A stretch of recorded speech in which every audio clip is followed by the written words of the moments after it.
She hadn't planned on coming back to Nashville. She hadn't planned on a lot of things, but the assignment was real. Raymond Price, 61 years old, 14 years inside a Tennessee correctional facility for a murder he didn't commit with 90 days left before his final appeal closed forever. And Sloane Adair had spent 12 years photographing the moments that changed people's lives, so she took the job. She walked into the law office on a Tuesday morning with her camera bag over one shoulder and her notebook under her arm. And the first thing she saw when the door opened was Declan Farrow standing at the window with a cup of coffee he wasn't drinking, looking out at 2nd Avenue like he was waiting for something he'd already stopped expecting. 3 years. She set her camera bag down on the conference table. The sound made him turn. Neither of them had said anything for a long moment. The coffee cooled in his hand. Outside, a delivery truck was backing up, beeping steadily, filling the silence with something almost mechanical. Then Sloane pulled out her notebook, uncapped her pen, and said, "Tell me about Raymond Price. If you've ever held a photograph of something you weren't ready to see, this story is for you. Drop your city in the comments. Let's see how far the truth travels." The assignment came in on a Thursday, which was how Sloane knew it was serious. Her editor at the Southern Wire, a compact, relentlessly direct woman named Pat Guthrie, only called on Thursdays when she had something that couldn't wait until Monday's editorial meeting. Sloane was in her apartment in East Nashville. She'd been back from Mexico City for 6 weeks, still living out of half-unpacked suitcases, still waking up at 3 in the morning, expecting heat. When her phone rang and Pat said without preamble, "Raymond Price, you know the name?" "Vaguely," Sloane said. She was standing at her kitchen window watching a cardinal work its way through the oak tree in the backyard. Wrongful conviction case. There was a DNA push a few years ago. DNA didn't get him out. Now there's a new legal team doing a final appeal. Last shot if it fails, the conviction stands, and he's in until he's 73. Pat paused. "I want a long-form piece. Timeline of the original investigation, the conviction, the appeals. Photo essay component, the human face of what 14 years looks like. Full access to the legal team, the family, maybe Price himself, if they'll allow it. When do you need me to start?" "Yesterday, but I'll take Monday." Sloane hung up and stood at the window for a moment longer. The cardinal had found something in the bark and was working at it with systematic patience. She thought about Raymond Price's face, which she'd never photographed, and about the photographs that existed of him. Courthouse steps, orange jumpsuit, the standardized brutality of a booking photo. And she thought about the gap between what a photograph recorded and what it meant, which was a gap she'd spent her career trying to narrow. She pulled out her laptop and started reading. The law firm of Farrow and Cho occupied the top floor of a narrow brick building on 2nd Avenue, 1 block from the Ryman, close enough that on weekends you could hear the sound check from the street. Sloane arrived on a Monday morning, 20 minutes early, which was her habit on first meetings, and stood outside for a moment looking up at the building's facade. It was old Nashville, the kind of brick that had absorbed a century of weather and come out looking permanent rather than aged.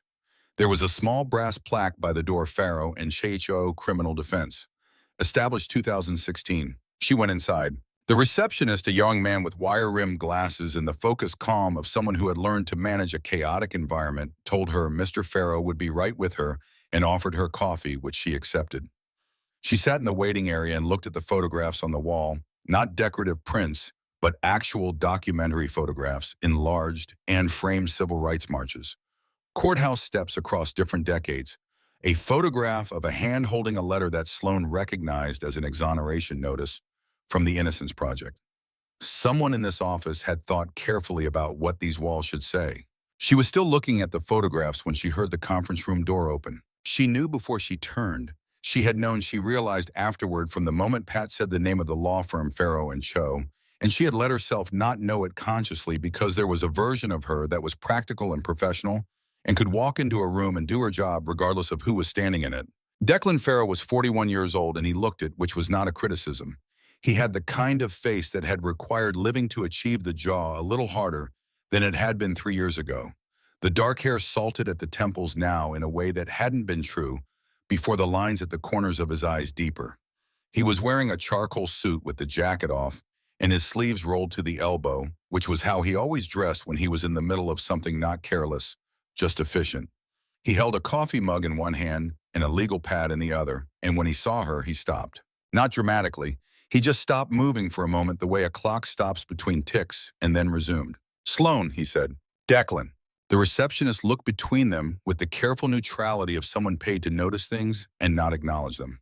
Sloane picked up her camera bag from the floor beside her chair and followed Declan into the conference room, where a second attorney, younger Korean-American with reading glasses pushed up on her forehead, was arranging documents at one end of the long table.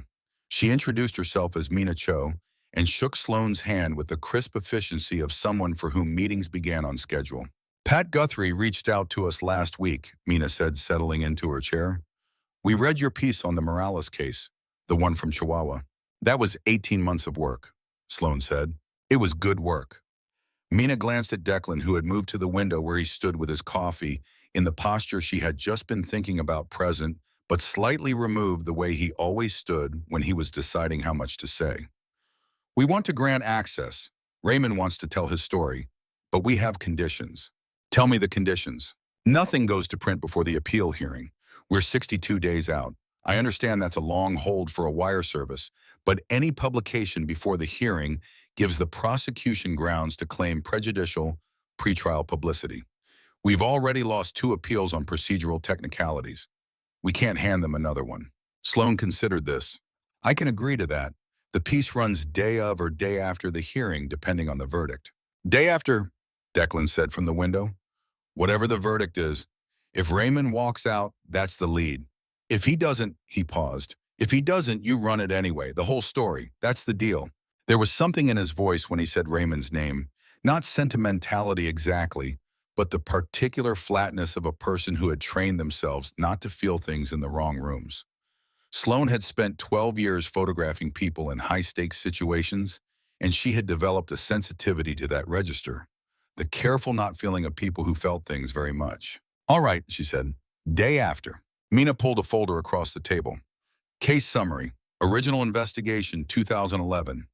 Victim was Gerald Marsh, no relation to the judge. That's a coincidence the prosecution has never tired of noting. 44 years old, found behind a commercial property on Dickerson Pike. Raymond Price was identified as a suspect based on witness testimony from a man named Tommy Cord, who said he'd seen Raymond in the area that night. Cord has since recanted and is currently serving 18 months on an unrelated charge." "What's the new evidence?" Mina looked at Declan. He turned from the window. "Photographic evidence," he said, "potentially. We're still working to establish provenance and authenticate the metadata." He said it carefully, like each word had been weighed. "I'd rather not say more than that until we've confirmed what we have." Sloane looked at him. He looked back. Whatever had been between them 3 years ago, and it had been real, she had never talked herself out of that, had left behind a residue that was neither warm nor cold, but specific the way scar tissue was specific. She knew the shape of how he thought. He knew the shape of how she worked. This was going to be complicated. "When can I see Raymond?" she asked. Riverbend Maximum Security Institution sat on the Cumberland River's western bend, 15 miles from downtown Nashville, behind fences that caught the afternoon light in a way that looked from a distance almost decorative. Sloane had photographed prisons before Pelican Bay Rikers facilities in Sonora, where the overcrowding was catastrophic, and she had learned that the most honest photographs of incarceration were never the ones that tried to be dramatic. The most honest photographs were the mundane ones, a man sitting at a table with his hands folded, the particular quality of fluorescent light on institutional paint, the way time accumulated in a face. Raymond Price was 61 years old, and he had a face that had accumulated a great deal of time. He was a tall man, broad-shouldered, with closely cropped gray hair, and reading glasses he took off and set on the table when she sat down across from him in the visitation room. He wore prison-issue clothes with the unstudied acceptance of a man who had stopped fighting the small indignities years ago because fighting the small indignities cost energy he needed for the large ones. His hands on the table were still. He looked at her camera bag without expression. "Mr. Farrow said you'd be coming," he said. His voice was deep and even, shaped by a Tennessee accent that had smoothed into something careful over years of talking to lawyers and judges. "He said you were writing a story." "I am. And I want to photograph you, but not the way you've been photographed before. Not the booking photo, not the courtroom. I want to document the reality of what this has been." Raymond was quiet for a moment. Outside the visitation room, someone was pushing a cart down a hallway, the wheels catching rhythmically on the floor. I don't like cameras much, he said finally. When I went in, my daughter was 9 years old. By the time I get out, if I get out, she'll be 23 and married to a man I've never met. Cameras took pictures of that trial, front pages, and none of them told the truth about what happened. No, Sloane said, they didn't. She didn't reach for the camera. Tell me what happened. He looked at her for a long moment, the evaluating look of a man who had learned to read people carefully because the stakes of misreading them were high. Then he began to talk. He had been walking home from his sister's house on the night of October 14th, 2011. He had taken Dickerson Pike because it was the most direct route which he had done hundreds of times. He had not seen Gerald Marsh. He had not known Gerald Marsh. He did not know why Tommy Cord had named him, except that Tommy Cord had subsequently been offered a reduced sentence on a separate charge, which suggested a motive that the original defense attorney had failed to develop adequately. He had spent 14 years in this facility. He had completed 2 degrees through a prison education program. He taught a weekly reading class for other incarcerated men. He had not stopped believing that the truth existed somewhere. He had simply run out of ways to find it. Sloane wrote for an hour. She did not take a single photograph. When she stood to leave, Raymond picked up his glasses from the table and looked at her. Mr. Farrow says there's new evidence. He's working on it. He's a good man, Raymond said. He took this case 2 years ago without any guarantee of a fee. His partner, too. I've had 4 lawyers since this started. He's the first one who looked at me like he believed me before I said a word. Sloane picked up her bag. I'll come back, she said, if that's all right. You can bring the camera next time, he said. I decided. Yeah. She spent the evening in her apartment going through her research files, the photocopied depositions and newspaper clippings and court transcripts that Pat's assistant had pulled together before her arrival. The original trial had been covered adequately, but not deeply, the kind of coverage that filled column inches without generating questions. The witness testimony was thin. The forensic evidence was circumstantial. Reading it now, 14 years later, with the accumulated knowledge of wrongful conviction cases and prosecutorial patterns, the cracks were visible everywhere. The question was whether cracks were enough. After midnight, she turned to the physical archives she'd brought with her, 3 hard drives from her apartment in Mexico City, which she'd been meaning to sort through since her return and hadn't gotten around to.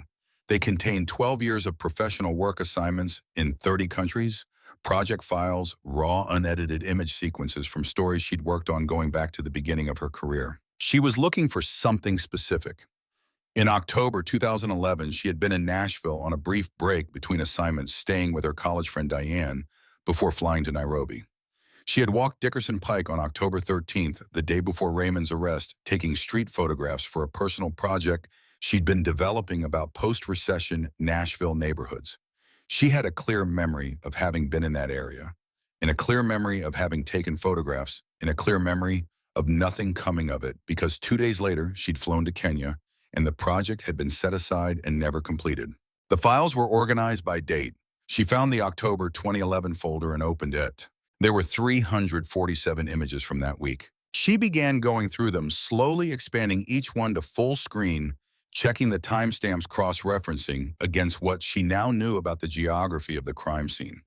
The Dickerson Pike stretch in question ran about a quarter mile, and she had covered most of it on the afternoon of October 13th, storefronts, a church, a bodega with hand-lettered signs, the particular texture of a neighborhood in slow economic flux. She was halfway through the folder when she stopped. The image was time-stamped 4:47 p.m. It showed the exterior of a commercial property, a shuttered auto repair shop with a faded painted sign from a distance of approximately 30 feet. The photograph was good, the late afternoon light was doing interesting things with the shadows under the eave, and there was a texture in the cracked concrete of the parking lot that she'd been trying to capture as part of her series on urban decay. In the background, partially obscured by the corner of the building, was a man. He was talking to someone on a phone. His face was turned slightly away from the camera, but the jawline and the posture were clear. He was wearing a dark jacket. He was standing approximately where, based on the police report she'd read that evening, Gerald Marsh's body had been found the following afternoon. Sloane looked at the photograph for a long time. She didn't recognize the man. Not yet. She exported the image to full resolution and began going through the rest of the sequence. There were 3 more images from the same location taken at 1-minute intervals as she'd moved down the street. In the second image, the man was still there, still on the phone. In the third, he was gone. In the fourth, she'd been shooting the other side of the street. She sat back in her chair. The apartment was quiet around her. Outside, an overnight freight train was moving through the East Nashville rail corridor, and the sound of it came through the walls as a low, distant vibration like something trying to surface. She picked up her phone. It was 12:40 in the morning. She hesitated for a moment, looking at Declan's name in her contacts. She had never deleted it, which probably said something about her, and then she texted, "I need to show you something. Can we meet tomorrow morning?" The reply came 2 minutes later, which meant he'd been awake. 7 a.m., the office. She set down her phone and turned back to the screen. The man in the photograph looked back at her from 30 feet and 14 years away. His face three-quarters turned, his jaw clear in the late afternoon light. She had a very good memory for faces. She pulled up a separate browser tab and typed a name into the search field.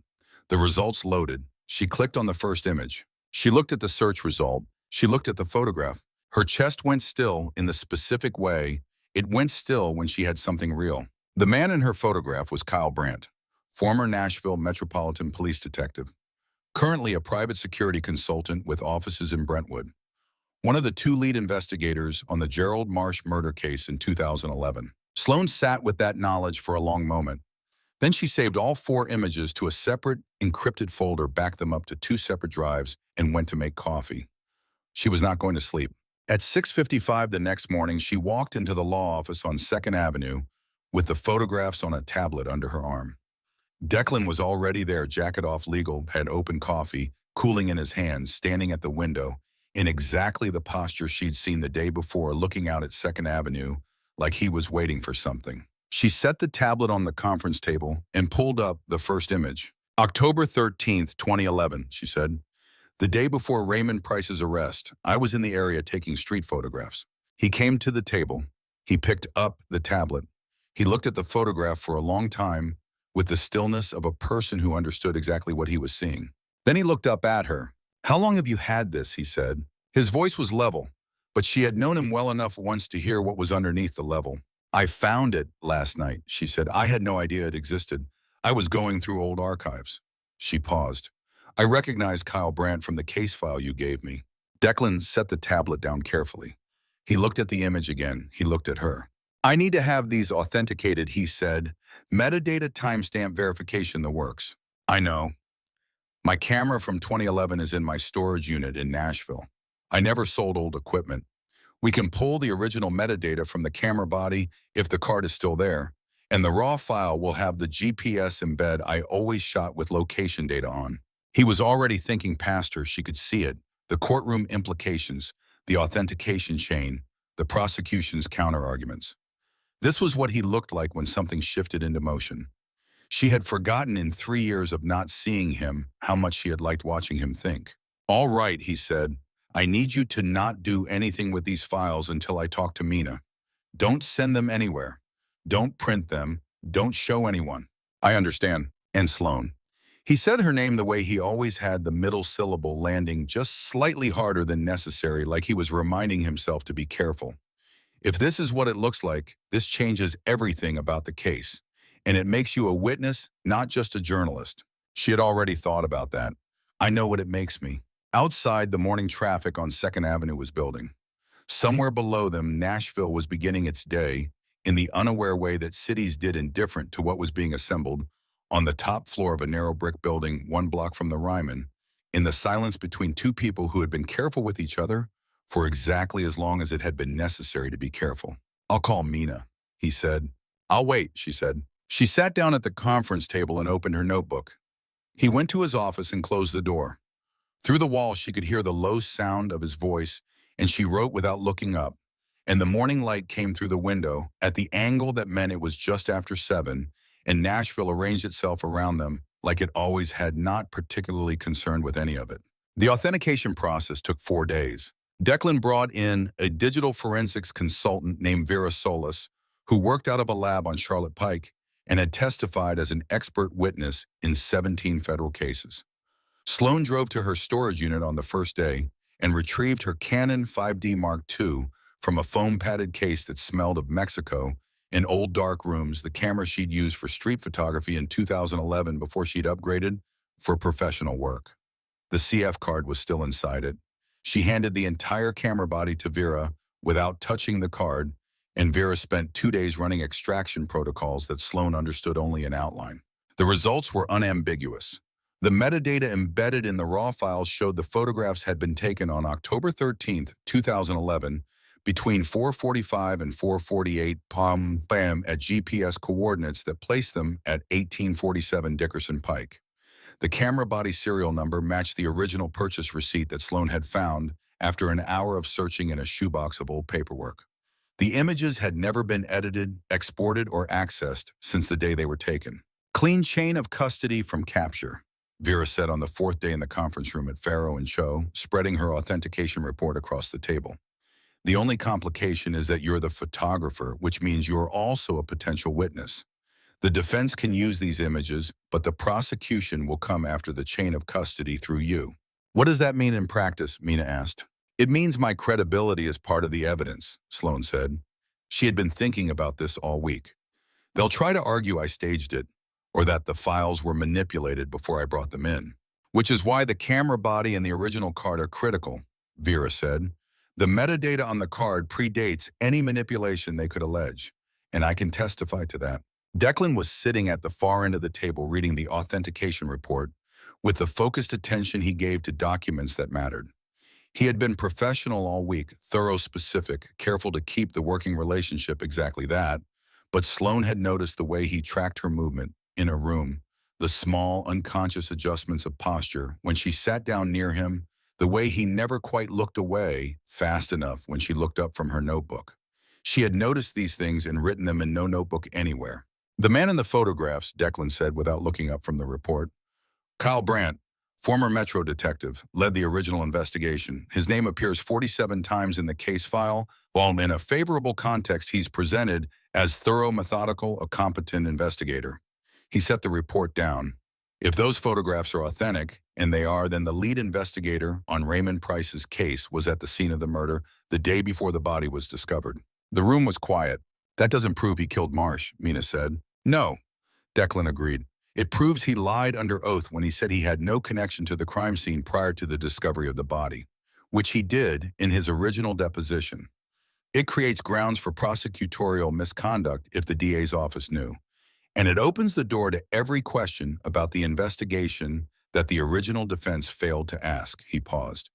It's enough to get Raymond a hearing.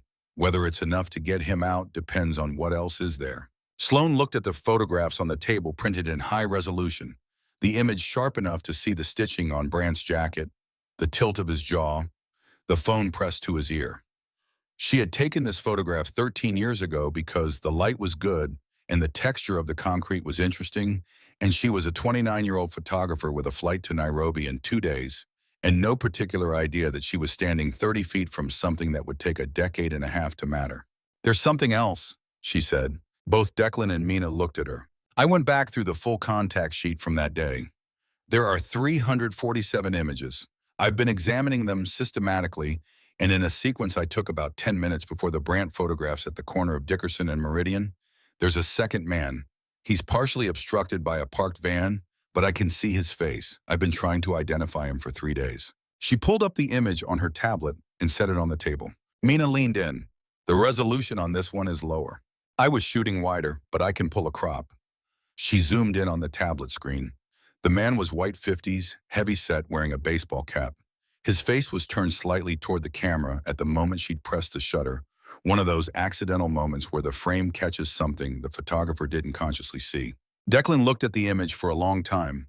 Then he said very quietly, "That's Tommy Cord." The room went still again, differently this time. Tommy Cord, the witness who had testified to seeing Raymond Price in the area that night, who had subsequently been given a reduced sentence on an unrelated charge, who had since recanted his testimony, who was, according to the photograph, standing at the corner of Dickerson and Meridian on the afternoon of October 13, 2011, in what Sloane now understood was probably not a coincidence at all. They were both there, Mina said, the detective and the witness, the day before. Planning it, Declan said, or preparing it. Sloane said, we don't know which. We know enough. He stood up. Vera, I need your authentication report expanded to cover both image sequences. Mina, we need to file an emergency supplemental brief. The hearing is in 58 days, and we just changed what we're arguing. He looked at Sloane. This changes your access agreement.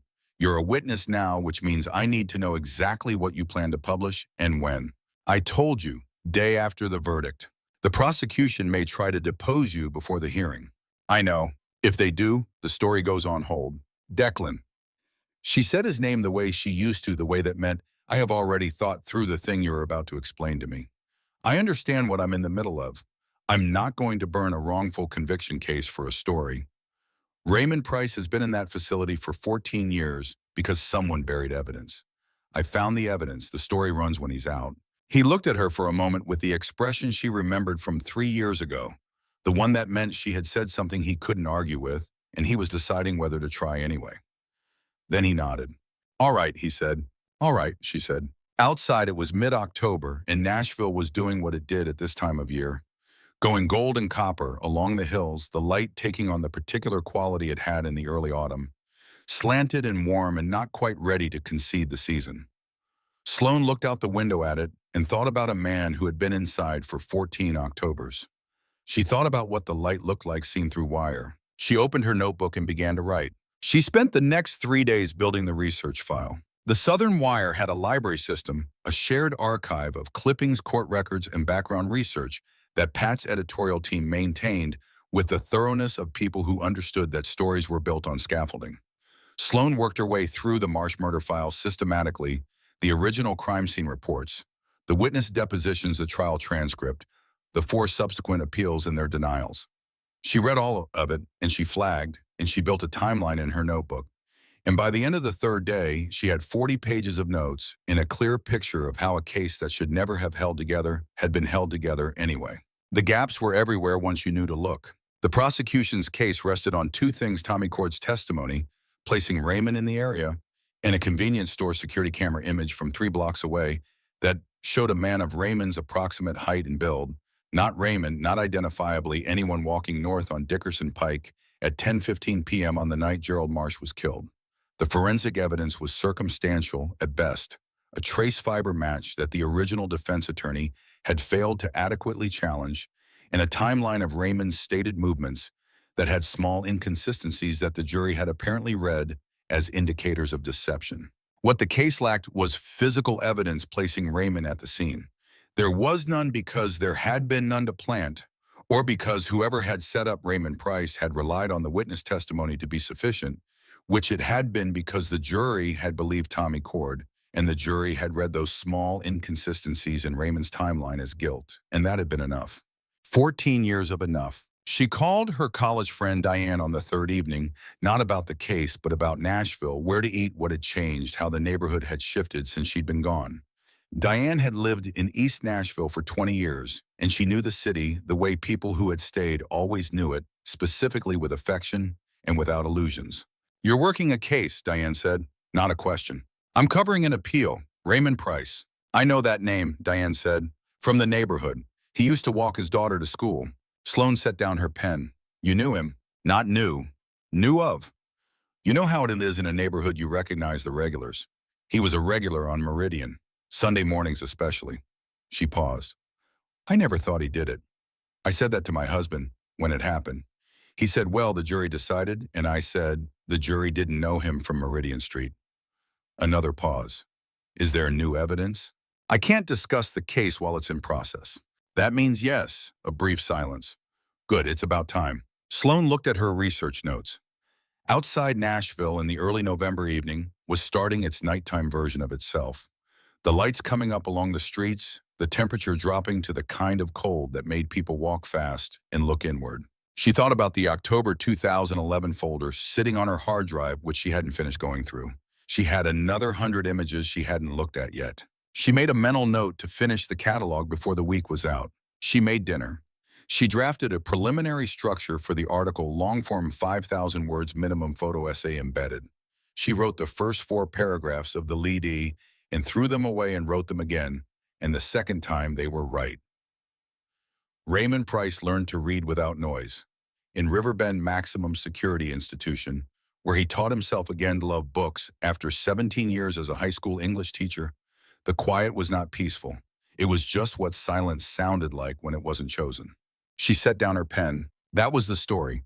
That was the thing she needed to find her way back to every time the legal machinery got too loud and the procedural complexity threatened to bury the human fact at the center. Raymond Price, 61 years old, English teacher, reading program, a letter from his daughter every week for 14 years. She went back to work.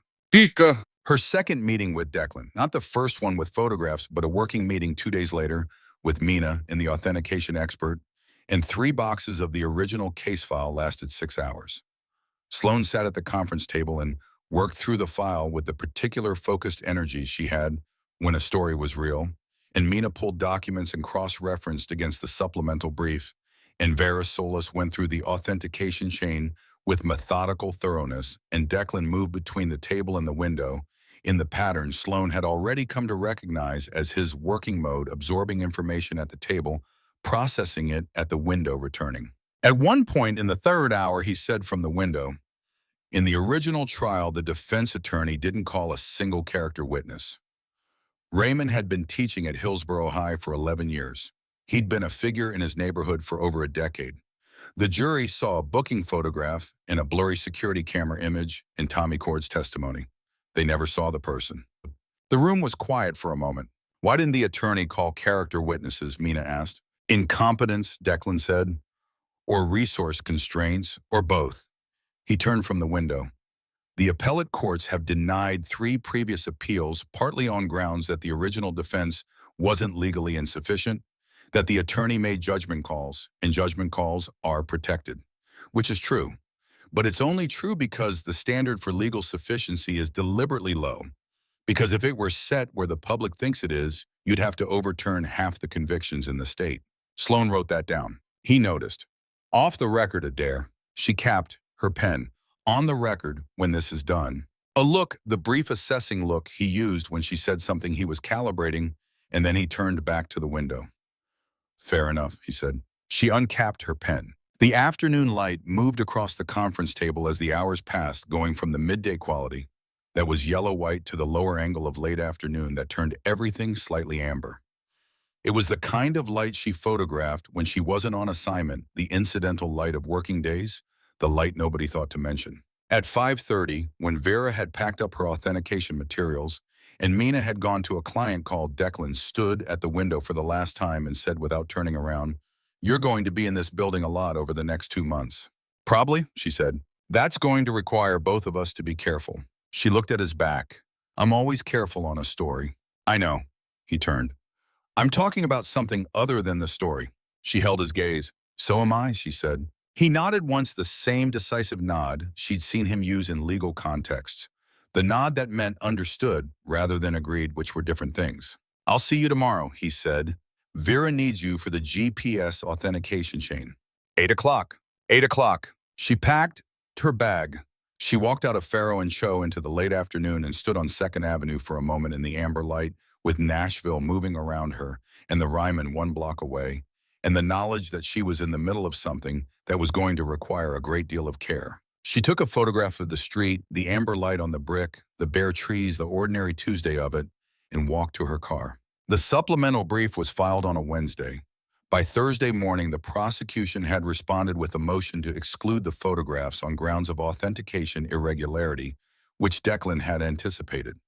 By Friday, Kyle Brandt's attorney had called the firm twice, and someone had driven past Sloane's apartment in East Nashville at 11 p.m. in a car with no plates, which she noticed because she was sitting on her front porch drinking bourbon, and she noticed most things. She mentioned this to Declan on Saturday morning when she came by the office to deliver her authenticated statement for the brief.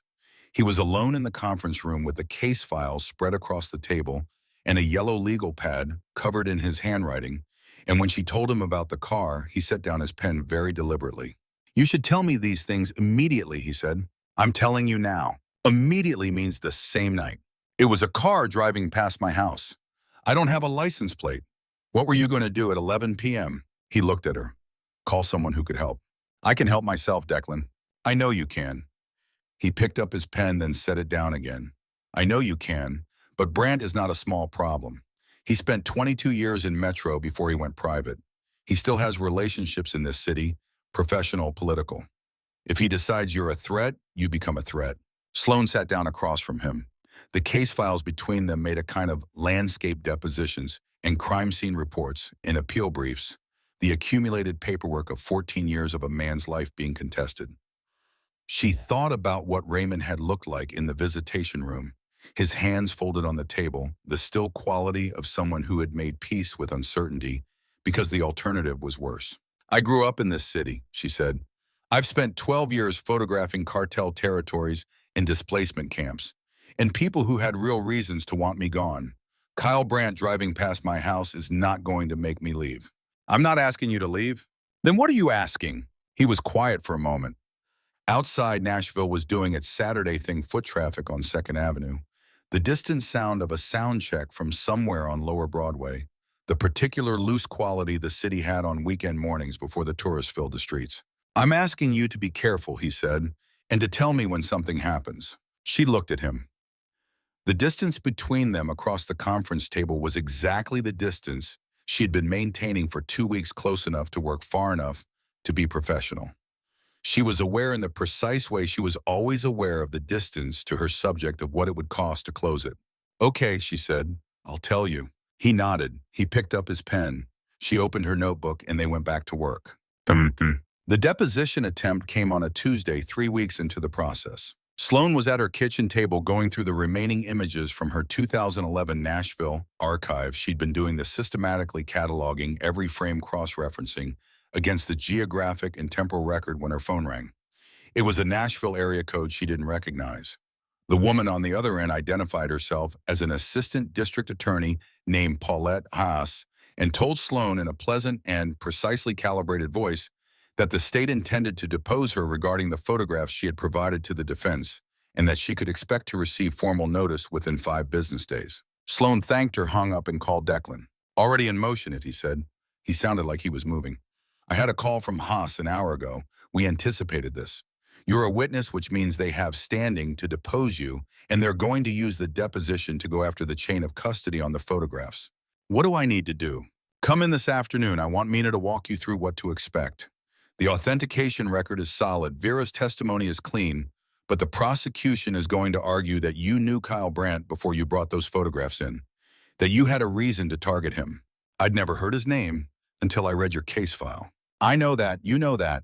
We need to make it impossible for a deposition to create the impression that you didn't. She came in that afternoon. Mina walked her through the deposition process for 2 hours, question patterns, what the prosecution would try to establish, how to answer narrowly and accurately without volunteering information. Sloane had testified before in 2 cases arising from her international work, and she was not afraid of the process, but she paid close attention anyway, because the cost of error here was Raymond Price. When Mina finished, she left them alone in the conference room with the remains of 2 takeout containers and the case files in the late afternoon light coming in flat and orange off the buildings on 2nd Avenue. You know what they're going to do, Sloane said. Yes, they're going to make the deposition about us, about whether I had a reason to help you that goes beyond the story. Declan looked at her steadily. That's one of the lines they'll try. And what do we say to that? We say that your photographs were authenticated by an independent expert using forensic methodology that the prosecution can challenge in court if they want to. That's the actual question. The rest is noise. She leaned back in her chair. The case files were between them again. The same landscape as 2 weeks ago. She thought about the photographs she'd taken on Dickerson Pike on October 13th, 2011, the afternoon light, the cracked concrete, the storefronts going gold. She had not known that afternoon that she was standing 30 feet from a detective who was preparing a frame. She had not known a great many things that afternoon. She had been 29 years old and in between assignments, and the light had been good. Can I ask you something? She said. Yes. When this is over, one way or another, what do you do? He was quiet for a moment. What do you mean? I mean, you've spent 2 years on this case. You said yourself there was no guaranteed fee. What are you doing this for? The question was honest, and he received it honestly, which was something she had always valued about him, and he didn't deflect or offer a professional answer. Because the original defense attorney made 17 mistakes that I can document, he said. And Raymond Price sat in that courtroom and watched them happen, and then sat in that facility for 14 years while the system treated his case as settled. He paused. And because the system being wrong is not an abstraction to me, It's a specific sequence of events involving specific people who made specific choices. Somebody chose to plant Tommy Cord as a witness. Somebody made those choices. I want that in the record. She looked at him. You haven't changed, she said.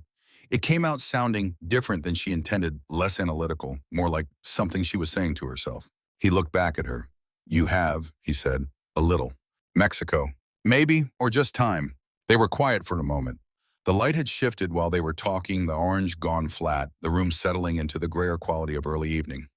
She should go. She had photographs to catalog and a deposition to prepare for, and an editor who was being patient, but not indefinitely. She picked up her notebook. I'm going to the prison tomorrow, she said, to photograph Raymond. He said I could bring the camera. I'll let them know you're coming. Thank you. She stood. And Declan.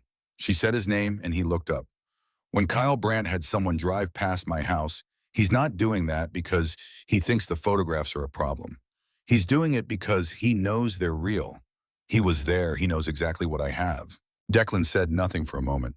Then yes. So we don't need to be nervous about the authentication. She picked up her bag. We need to be ready for him to escalate. She left him in the conference room with the case files and the last of the evening light, and she drove home through Nashville thinking about negative space. The photographic principle that what isn't in the frame shapes the meaning of what is. The prosecution was going to try to put her outside the frame to make the story about her motivations, rather than Raymond's innocence. She was going to have to be very precise about what she allowed into the frame and what she didn't. The photographs of Raymond she took at Riverbend on a Thursday morning, in the middle of October, were she thought among the best work she had ever done. She hadn't planned it that way. She'd brought 2 camera bodies and a range of lenses prepared to work systematically to document rather than create. But there was something in the way the light came through the narrow windows of the visitation room. Not flattering, not dramatic, just present the flat institutional light of a place that had no interest in your feelings about it, that was completely honest, and Raymond in that light was completely honest, and the photographs were the most direct thing she'd made in years. He sat across from her with his hands folded on the table, and he talked about his daughter who was married and pregnant with his first grandchild, who sent him a letter every week and had since she was 9 years old. He talked about the reading program he ran for other incarcerated men and the particular satisfaction of watching someone read a full sentence for the first time as an adult. He talked about what he planned to do when he got out, which he described in precise, specific, practical terms, a list that included visiting his sister in Brentwood, eating a proper meal at a restaurant with a tablecloth, going to church on a Sunday morning without bars on the windows. He did not talk about the 14 years as injustice. He talked about them as a fact. The distinction was not resignation. It was the posture of a man who had decided to save his energy for the things that could still be changed. She photographed all of it. On the drive back to Nashville, she pulled over at a rest stop on I-40 and sat for a while with her hands on the wheel looking at nothing in particular. She had photographed a great deal of suffering in 12 years, displacement, poverty, violence, the structural injuries that systems visited on people who had no standing to contest them. She had always maintained a professional separation that was not coldness, but clarity, the deliberate practice of staying present without being consumed. She was having trouble maintaining it with Raymond Price. She called Declan from the rest stop. He answered on the second ring. How was it? He said. I got what I needed. She paused. He talked about his grandchild. A beat. His daughter told him last month. He's going to be a grandfather before the hearing. Yes, another pause, quieter. That's why we have 51 days and not more. She sat with outside the rest stop. Tennessee was doing its October thing. The hills going color on both sides of the interstate, the light, the kind of thing that made you understand why people wrote songs about this state. I'll have edits by Friday, she said. I know you will. She started the car. She drove back to Nashville through the October light, thinking about what she had in the frame and what she didn't, and about the man in the visiting room who had been waiting 14 years for the truth to find its way into evidence. She was going to make very sure it did.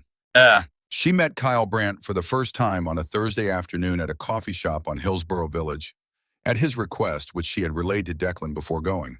Don't go, Declan had said. I want to know what he says. He's going to try to compromise your witness status. Anything he can characterize as a conversation between you could be used to. I know what he's trying to do. That's why I'm recording it. She held up her phone. Tennessee is a one-party consent state. Everything he says to me is mine. He had looked at her for a long moment with the expression that meant he was deciding whether to argue. Then he said, "Call me immediately after." Brant was already seated when she arrived, a man in his early 50s, broad-shouldered, the particular compact solidity of someone who had spent years in physical work and not entirely let it go. He had pale eyes and a way of sitting that was watchful without appearing to be the body language of a person who had conducted a great many interrogations and learned to look relaxed while paying attention. "Ms. Adair," he said when she sat down, "thank you for coming." "Of course." She set her bag on the floor phone inside recording. "What can I do for you?" "I wanted to introduce myself, given that my name has apparently come up in connection with the Price appeal." "Your name came up because you appear in photographs I took in 2011, she said. "I didn't put it there." "No." He smiled, the kind of smile that was professional rather than warm. "I understand that. I'm not here to challenge the photographs." He paused. "I'm here because I'm concerned about your involvement in this case. Not for your sake, for the case's sake. You're a photojournalist. Your role is documentation, but you've become materially involved in the appeal process, and that's another pause, finding the word complicated. It's complicated because you were at the crime scene the day before the body was discovered," she said. He held her gaze without blinking. "I worked that crime scene extensively over the following 2 weeks. It wouldn't be surprising if I'd driven through the area in the days surrounding the incident. Detectives often have a geographic familiarity with their cases before they're formally assigned. You were on the phone with someone. I don't recall the specific occasion." He set his coffee cup down. "Ms. Adair, I've been in this city my entire career. I built a reputation for thorough ethical investigative work. Mr. Farrow is a good attorney doing his job, and that job is to make the most of ambiguous evidence to serve his client. That's the process working as it should, but I'd hate to see a journalist with a real reputation get caught up in something that in the end doesn't prove what it's being claimed to prove." She looked at him across the table. He was very good. The tone was measured, collegial, almost warm, the practiced register of a man who had talked nervous witnesses into cooperation for 2 decades. She could hear it working the way a trained ear heard a chord under a melody. "I appreciate the concern," she said. "Just one professional talking to another." "Of course." She picked up her bag. "I should get back to work." She called Declan from the parking lot. He answered before the first ring finished. "He tried to establish that you might have a reason to misidentify him," he said when she finished, "or to suggest the photographs are ambiguous. Did he make any specific claims about the investigation?" "No, he was careful. Nothing concrete, nothing that would sound like a threat on a recording." She paused. "He's not worried about the photographs." "What do you mean?" "I mean, he's not trying to disprove them. He's trying to make me irrelevant as a witness. He wants to establish a narrative where I'm an overzealous journalist who got personally involved in a defense case for reasons that aren't entirely professional." She opened her car door. "He's smart. I'll give him that." "Don't give him anything else," Declan said. She drove home. She uploaded the recording and sent it to Declan. She sat at her kitchen table and looked at the 4 photographs spread across her screen, Brant at the edge of the shuttered garage phone to his ear, the afternoon light of October 2011 catching the angle of his jaw. He knew those photographs were real. He had been there. He remembered that afternoon. He was afraid, and his response to fear was competent and controlled and going to require matching precisely. She was going to match it. She opened a new document and began writing. The second thing Brant did, the escalation Sloane had told Declan to expect, came 9 days later. The Southern Wire received a letter from a law firm in Brentwood representing Kyle Brant, alleging that Sloane Adair had taken photographs of their client without consent and intended to publish them in a manner designed to defame him. The letter threatened a civil lawsuit, and more precisely, it asked the Wire to remove Sloane from the story on grounds of compromised objectivity. Pat Guthrie called her at 7 in the morning. "I'm reading this letter," Pat said. "Give me the 30-second version." Sloane gave her 5 minutes. When she finished, Pat was quiet for a moment, and then she said, "The photographs were taken in a public space in 2011. There's no consent issue." "Correct. And the claim that you're compromised is based on what your relationship with the defense attorney, that's the implication. Is there a relationship I should know about?" Sloane was quiet for a moment. "There was," she said, 3 years ago. It ended before the assignment began. I disclosed it to you this morning, which is the first time it became relevant. Pat was quiet again longer this time. I'm not pulling you off the story, Pat said finally, but I need you to understand that if this goes to litigation, the wire standing to defend you depends on there being a clear wall between your personal history and your reportorial conduct. Is there? Yes? Then keep it that way. She hung up and sat with the phone in her hand looking at her kitchen, which was the place she always ended up when things required thinking. She had known this moment was coming. She had been watching it build since the meeting at the coffee shop. But knowing a thing was coming and standing inside it were different conditions. She called Declan. He picked up. She told him about the letter. He listened without interrupting, which meant he was already thinking about the courtroom implications, because that was always his first instinct. What does this mean for Raymond? He's not going to sue the wire, Declan said. The letter is harassment.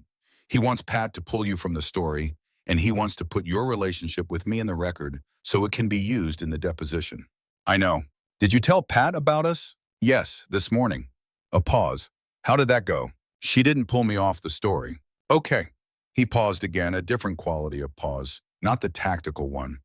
Sloane, I'm sorry, Don't, she said. Don't apologize for something that isn't your fault. I asked you to take this assignment. No, you didn't. Pat assigned it. You said I could have access. She looked out the kitchen window. The cardinal was back in the oak tree, or a different cardinal. They were impossible to tell apart, which was its own kind of problem. I have photographs that could get an innocent man out of prison. Whatever Brandt does with that information, I'm not changing what I do with the photographs. He said nothing for a moment. She could hear him thinking. There's something I haven't told you, he said. She waited. When Raymond first asked me to take the case 2 years ago, I went through the original trial record looking for grounds. One of the things I found was a gap in the prosecution's evidence log. There were 3 photographs taken by Metro crime scene technicians on the day the body was discovered. All 3 were logged, but the log also references an additional photographic documentation note that was crossed out and initialed by Kyle Brandt himself. He paused. I couldn't identify what the additional documentation was. It wasn't in the evidence file. It might have been nothing, an administrative error, a duplicate entry, or it might have been that someone was at that scene earlier than the official record shows and took photographs, and those photographs were removed from the file. Sloane was very still. He was documenting his own presence, she said. Possibly, or someone else was. The crossed-out note is the only record that anything additional ever existed. And if he took photographs that placed him there before the body was officially discovered, he'd have had to make sure those photographs disappeared. Declan paused. I can't prove this. It's a theory based on a crossed-out line in an evidence log. But it's why I don't think Brandt is just nervous about your photographs. I think he's nervous because your photographs are the thing he couldn't control, the thing he didn't know existed. Sloane thought about that afternoon in October 2011. The light on Dickerson Pike. The shutter clicking without purpose just because the light was good. The specific randomness of a stranger at the wrong place at the right moment. I was 30 feet away, she said, and I was nobody. A photographer on a personal project who was leaving for Africa in 2 days. He had no way to know. No, Declan said. He had no way to know. She set down her coffee. I'm going to find Teresa Vane. Who? The second witness, the one the original investigation didn't interview. She had been going through the original case file systematically for 3 weeks, and she had found buried in a supplemental police report the name of a resident of Dickerson Pike who had called the non-emergency police line 2 days after Raymond's arrest to report having seen a vehicle in the area on the night in question. The call had been logged and never followed up on. The name on the log was Teresa Vane with an address that was 11 years old. If she's still alive and still in Nashville, she saw something. I want to know what it was before the deposition. Declan was quiet for a moment, then, you understand that if you find her and she tells you something useful, you have to bring it to us as an attorney, contact, and not to the wire. I understand the distinction. And you're going to find her anyway. I'm going to find her. Another pause, and then quietly the particular quality of quiet she recognized from 3 years ago, which was the sound of him deciding to trust her judgment about something he wasn't entirely sure of. All right, but be careful. Brandt's been in this city for 30 years. If Teresa Vane is someone he knows about, then I'll be careful. She looked out the window. Declan, tell me something. What? The night I came to your office with the photographs. At 12:40 in the morning. You answered my text in 2 minutes. A beat. Yes. What were you doing awake? The pause before his answer was long enough that she knew what it meant. When he spoke, his voice was even, but precise. Reading the price brief, he said, same as most nights. For 2 years. Yes. She picked up her pen. Okay, she said. I'll call you when I have something on Teresa Vane. She hung up and sat for a while with her notebook open and her pen uncapped, looking at the oak tree in the backyard where the cardinal had been. It had gone. The branch was empty in the October light, swaying slightly in a wind she couldn't feel through the glass. She began to write. She found Teresa Vane's current address through the county property records, which were public, and called her on a Wednesday morning from the East Nashville kitchen that had become the default location for all her important calls. Teresa answered on the third ring with the composed alertness of someone who did not let calls go to voicemail and was not startled by the phone. Sloane introduced herself. She explained the assignment. She explained that Teresa Vane's name appeared in a police non-emergency log from October 2011 and that the report had never been followed up on. There was a brief silence on the other end. I wondered if someone would ever call, Teresa said. I'm calling. Another silence shorter. You'd better come by, she said. I'm not the sort of person who talks about important things on the telephone. After Teresa Vane, she drove to Riverbend for the third time. Raymond was working in the prison library. When she arrived, there was a small delay in the visitation room while the officer went to find him, and she sat in the waiting area and watched the institutional afternoon arrange itself around her. The particular quality of time in a correctional facility was unlike time anywhere else she'd worked. It was not slow exactly. It was heavy time that had been used many times before and still needed to be used again, the specific weight of days that had no relationship to anything outside them. When Raymond came in, he was carrying a paperback, The Count of Monte Cristo, which she noted. Teaching a class, she said, always, he said. He set it on the table. Some of the men have never read a full book. I start them on short things. Poetry, short stories, if the count is too long for most of them. He looked at her with the same steady attention he always had. You have news. I have progress, she said carefully. The attorneys are working. I can't speak to specifics. I'm not asking for specifics, he looked at the table. I'm asking because I want to know if I should let myself think about it. She looked at him. It was a precise question, and it deserved a precise answer. Yes, she said. You should let yourself think about it. He nodded. He looked at the paperback for a moment, and she thought he was going to leave it at that, but then he said, Nora's baby is due in 3 weeks. She wants to send me a photograph the minute it comes. I know, Declan told me. I've been reading everything I can find about infants, he said. In case I get out in time to know this child while they're still small. He looked up. Is that foolish? No, she said, it's not foolish. He nodded again. He put his hands flat on the table, looking at them for a moment. You know what I've thought about for 14 years, he said. Not the case, not the verdict. I've thought about that first morning, the morning after the arrest, when I woke up in here for the first time. I kept thinking if I get out today, I can still get home in time for breakfast. Nora makes scrambled eggs on Saturday morning. She was 9. She still made breakfast on her little step stool. He paused. It was 3 years before I stopped thinking that every morning, that I might still be home for breakfast. Sloane looked at him. She kept her pen on the table, not writing. And now, she said, now I think about different things, he said. I think about what I'll do first, in what order. I've got a list.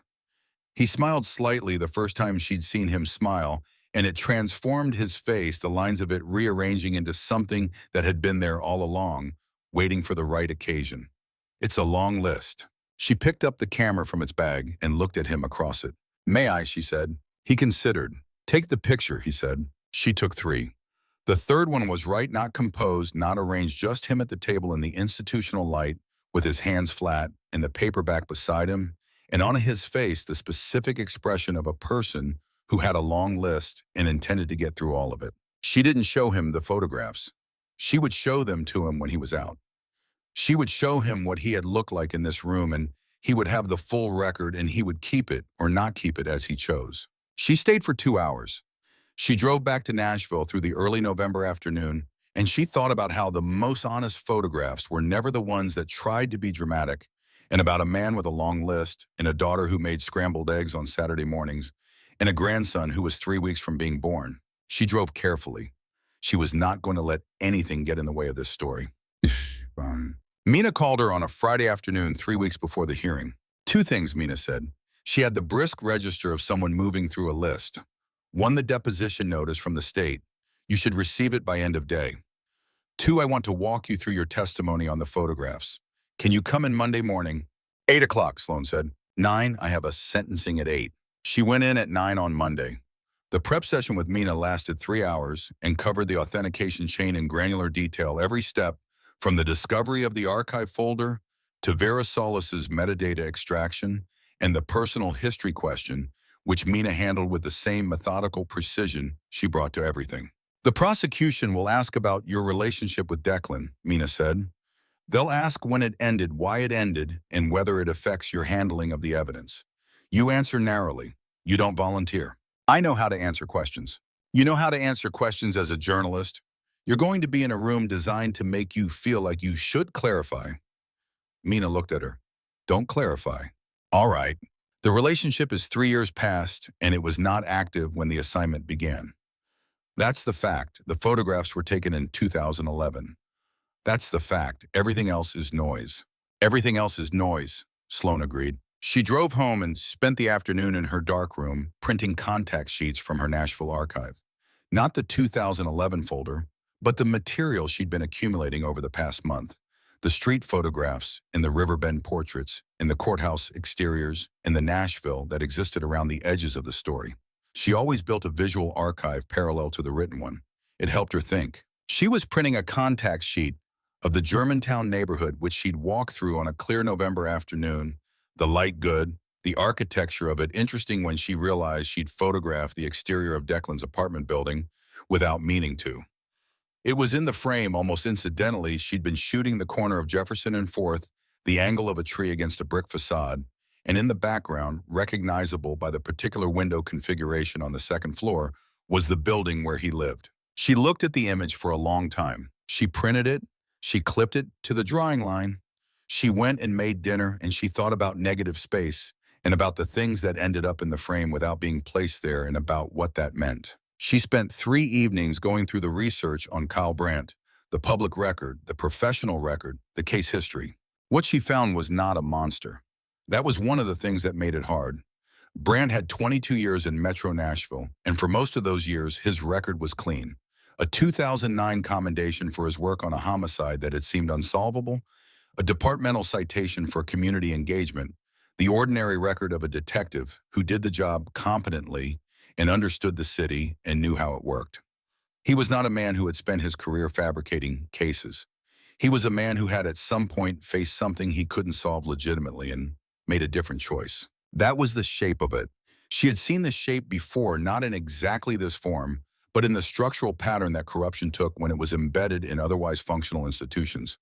It started with a problem that needed solving and a tool that was available and a willingness to use it. And once you used it, once the next time required less deliberation. She didn't know what had made Raymond Price the target. She might never know. Some questions had answers that were in no archive. What she knew was the record. The record was enough. She built a timeline, a clean visual document that she printed and pinned to the corkboard in her second bedroom, the working wall she always set up on long assignments. It showed the month of October 2011, in granular detail, the death of Gerald Marsh, the identification of Raymond Price as a suspect, the phone calls between Brandt and Cord, the evidence log notation, the Sloane photographs from October 13th, Teresa Vane's walk on the evening of October 13th, and running underneath all of it like a second timeline.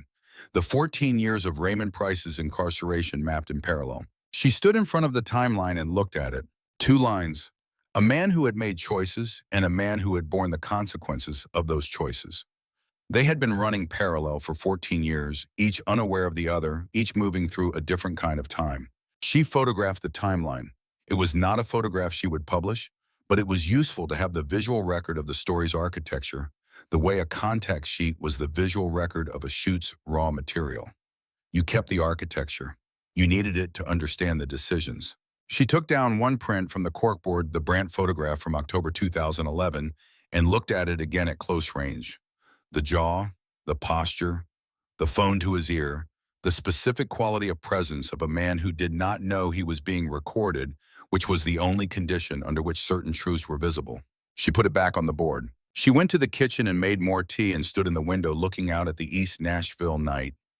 And she thought about the parallel timelines and about Raymond with his folded hands and his long list of things to do when he got out, and about what it meant to carry evidence for 13 years without knowing it, and about the specific randomness of a photographer standing in the right place on an October afternoon because the light was good. She thought about everything that had to happen for truth to become record. The specific sequence of it: someone had to look, and someone had to keep what they found, and someone had to know where to look for it when the time came. Most truth didn't make it through all three gates. Most truth sat on a hard drive in a storage unit waiting for a reason. She had been the reason. That was the thing she was going to carry out of this story, not the byline or the book or the legal outcome, but the specific knowledge that she had been standing in the right place, and she had kept what she found, and someone had known where to look. That was the practice.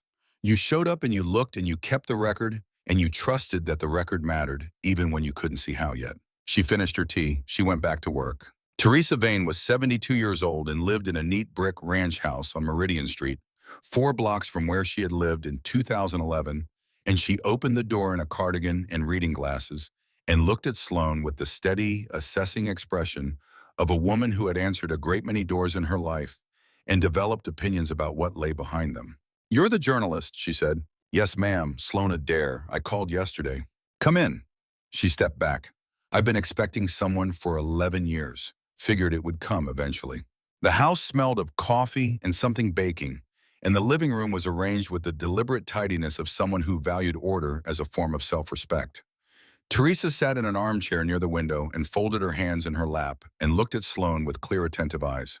"You called the non-emergency line in October 2011, Sloane said, 3 days after Raymond Price was arrested." "I did. A young officer called me back, took my name and address, said someone would follow up." Teresa paused. "Nobody ever did." "What did you see?" "I walk in the evening," Teresa said. "I've done it for 30 years up Meridian to Dickerson and back. Good for the joints, good for the mind.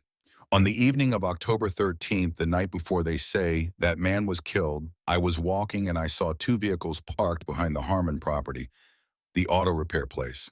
She looked at Sloane steadily. "One was a blue pickup, one was a plain sedan, the kind that's police if you know what to look for. Retired teachers who grew up in this neighborhood know what to look for." "Was there anyone with the vehicles?" "2 men," she said, "standing behind the Harmon building. One tall man in a dark jacket talking on a phone. One heavy-set man in a baseball cap.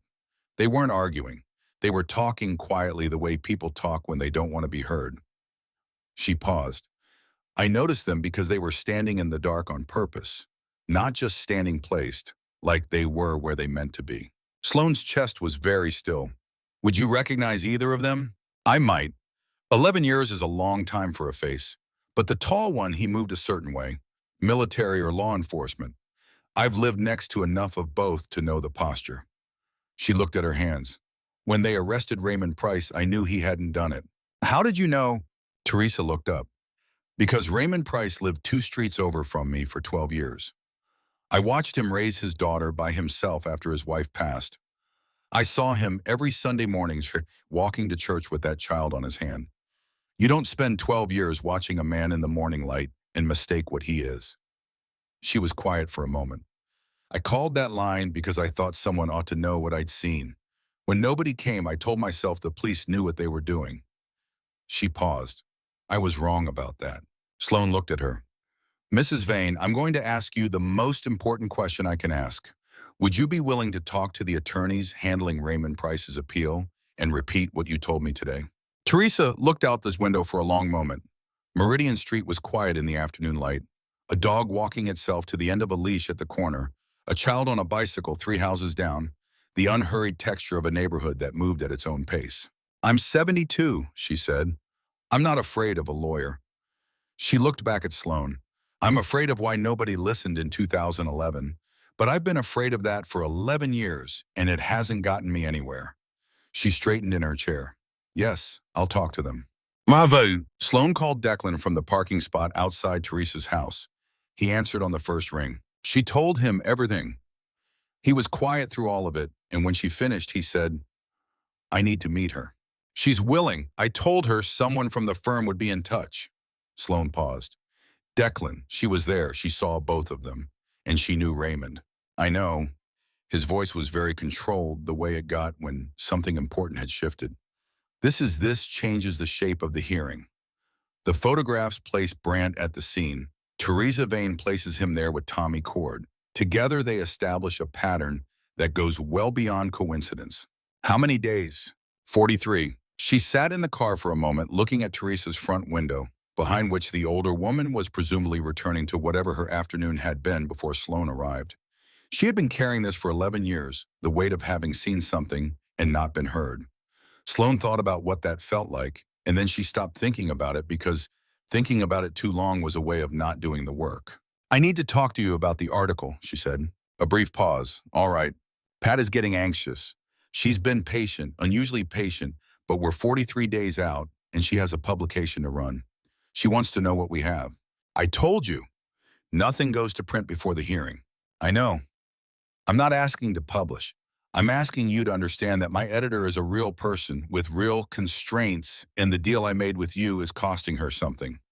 I need to give her something in return, a confirmation that the piece is what I said it was, a timeline, something. He was quiet. What are you asking? He said. I'm asking you to let me brief Pat on the framework, not the evidence, not the photographs, just the shape of the story so she understands what she's holding. Another pause. Will it stay with her? Pat's been in this business for 31 years. She doesn't leak. He thought about it for a moment, and she heard him thinking the same way she always had, not impulsively, not performatively, but with the particular deliberate quality of someone for whom a wrong decision had visible costs. All right, he said. Brief her on the framework. Nothing that could reach the prosecution. Thank you. And Sloane, he said her name. Teresa Vane needs to stay quiet until the hearing. If Brandt finds out she's talking to us, I understand. He's been willing to drive past your house. Teresa is a 72-year-old woman who lives alone. I understand, Declan. She looked at the house again. I'll mention it when you meet with her. She drove back to East Nashville through the afternoon traffic, and she thought about negative space, about what the original investigation had chosen not to frame, the telephone call that wasn't followed up, the name on a log that nobody visited. Every photograph had at the edge of the frame the place where the image stopped and the excluded world began. The prosecution had built their case in that excluded space, counting on the frame to hold. She was going to find the edge of the frame and show people what was outside it. Pierre. The deposition happened on a Thursday morning in a conference room at the district attorney's office on 2nd Avenue, 2 blocks from Farrow and Cho, which felt deliberate. A DA, Paulette Haas, was precise and well-prepared, and she went through the chain of custody on the photographs with methodical patience, covering every step: when the images were taken, when they'd been archived, when they'd been discovered, how they'd come to Sloane's attention, and at what point she had first discussed them with Declan Farrow. Sloane answered narrowly and accurately as Mina had coached her. The third hour was when Haas turned to what she'd been building toward. Ms. Adair, she said, setting down her pen with the deliberate care of someone who had been waiting for this question. You have a prior personal relationship with defense counsel Declan Farrow. I did, Sloane said, 3 years ago. How would you characterize that relationship? Personal. Romantic. Yes. And when you were assigned to this story by the Southern Wire, you were aware that Mr. Farrow was the lead defense attorney. Sloane looked at her. No, I wasn't. I became aware of it when I walked into his office on my first day on the assignment. You didn't check the case file before arriving? The case summary Pat Guthrie sent me listed the legal team as Farrow and Cho. I knew the firm's name from general knowledge of Nashville's legal community. I didn't know Declan Farrow personally led this case until I arrived. But you didn't disclose the prior relationship to your editor. I disclosed it the morning the Brandt letter arrived, which was the first moment it became operationally relevant. Prior to that, it was a relationship that had ended 3 years before the assignment began. Haas held her gaze. The photographs you found them coincidentally. I found them while going through archives from a Nashville project I had worked on in 2011. The assignment gave me reason to review that period of my archive. Yes, it was coincidental. You had no prior knowledge that you'd taken photographs in the relevant area on the relevant date. None. And you went immediately to Mr. Farrow with this discovery. After I identified Kyle Brandt in the photograph, yes, within 8 hours of the discovery. Not to your editor at the Southern Wire. The photographs were potential evidence in an ongoing legal matter. Their relevance was to the case before it was to the story. She paused. I made a judgment call about the order of disclosure. Haas wrote something on her legal pad. You're aware, Ms. Adair, that the defense's case rests significantly on these photographs. You're the source of the evidence and the journalist covering the story. That's an unusual dual role. It's an unusual situation. I'm not the defense's witness by choice. I'm the defense's witness because I happened to be standing in the right place 13 years ago. Haas looked at her for a long moment. Then she looked back at her legal pad, made a note, and said, let's return to the metadata authentication. Sloane had expected the personal questions to be the dangerous part of the deposition. She had prepared for them with the same attention she gave to the technical questions. When she left the DA's office 2 hours later and stood on 2nd Avenue in the thin November light, she felt the way she always felt after a technically demanding shoot, depleted and precise the way a scalpel was precise. Mina was waiting outside. How was it? She's good, Sloane said. She tried to establish that the discovery was too convenient and the dual role compromises my credibility. She didn't get what she needed. She paused. How's Raymond? Mina looked at her. His daughter had the baby yesterday, she said. Boy, named him Raymond. Sloane was quiet for a moment. Then she said 36 days. 36 days, Mina agreed. They stood on 2nd Avenue in the November light, and Nashville moved around them with its usual indifference. And above them, in the narrow brick building, Declan Farrow was building his case, and 36 days away, a man who had never seen his grandson was waiting to find out whether the truth had been long enough in the dark to finally develop. The argument happened on a Sunday evening. It had been building for a week, accumulating in the specific way that arguments did, when two people were under pressure and doing different jobs with the same stakes. Sloane arrived at the office with her draft outline, the piece she planned to run the day after the verdict, 2,200 words of framework with placeholder sections for the hearing outcome, and she set it on the conference table in front of Declan and asked him to read it. He read it in silence. It took 12 minutes. When he finished, he set it down. The Brandt section, he said.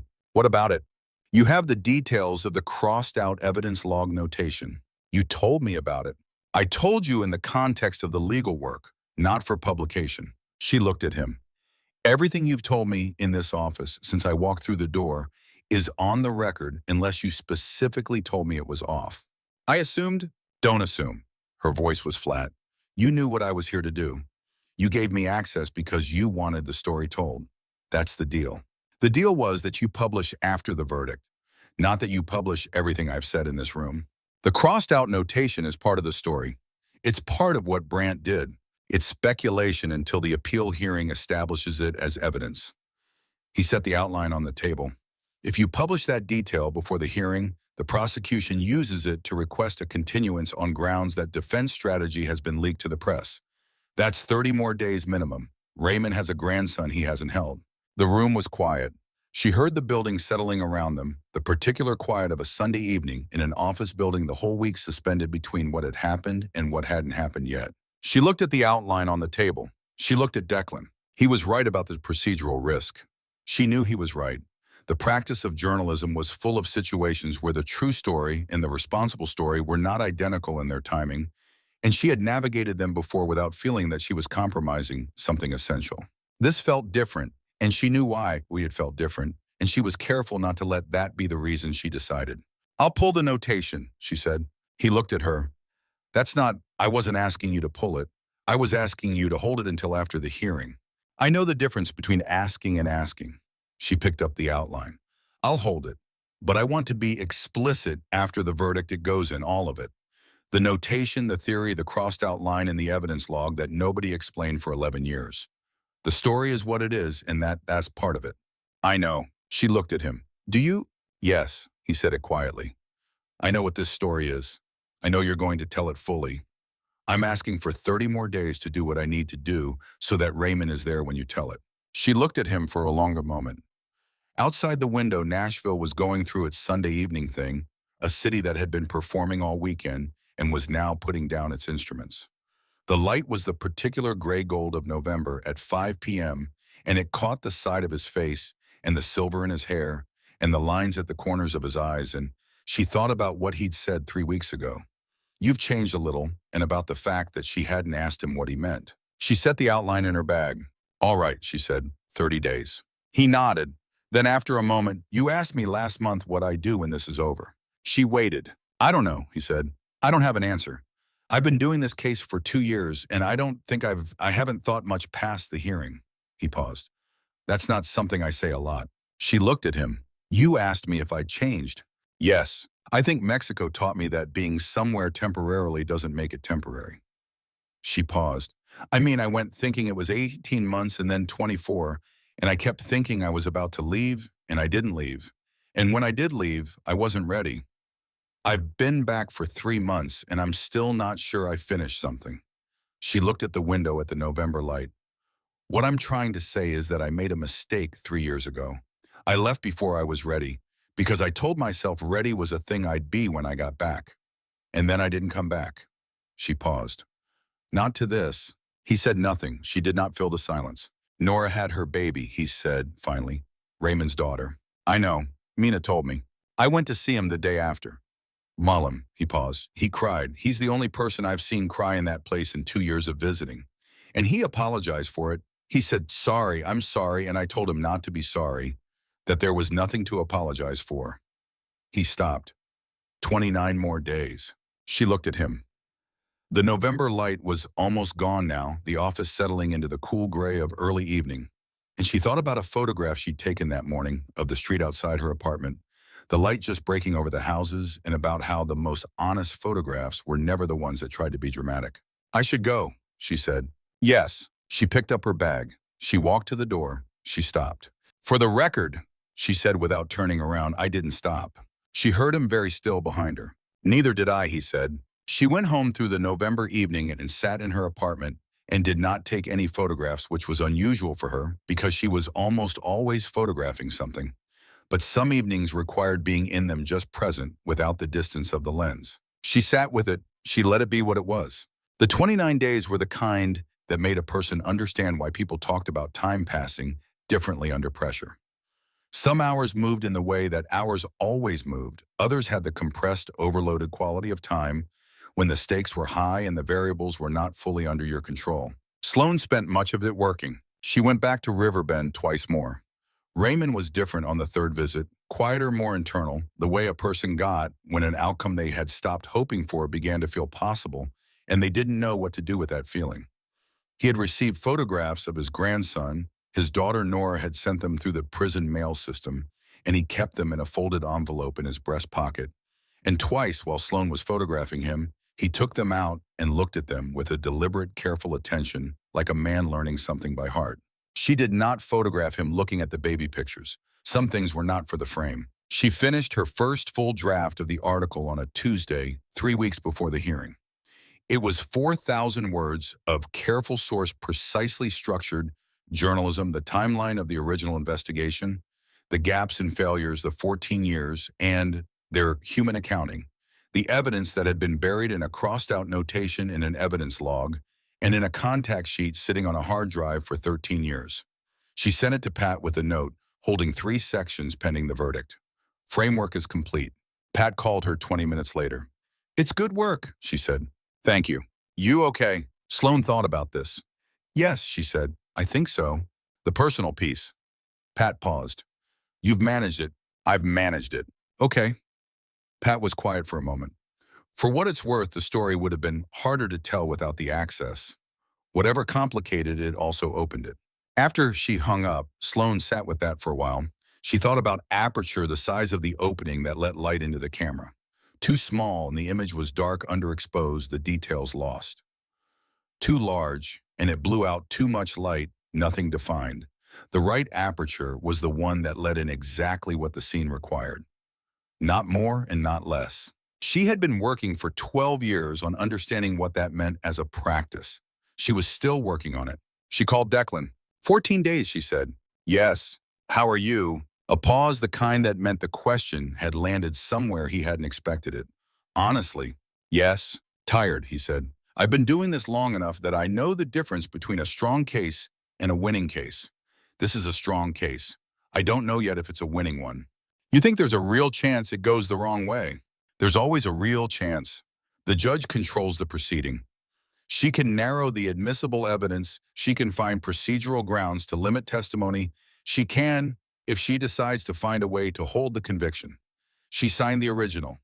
She has been on the bench for 23 years, and she has never publicly questioned a conviction she made. He paused. I believe she's a person of integrity. I believe that when she sees the full record, she'll do what's right.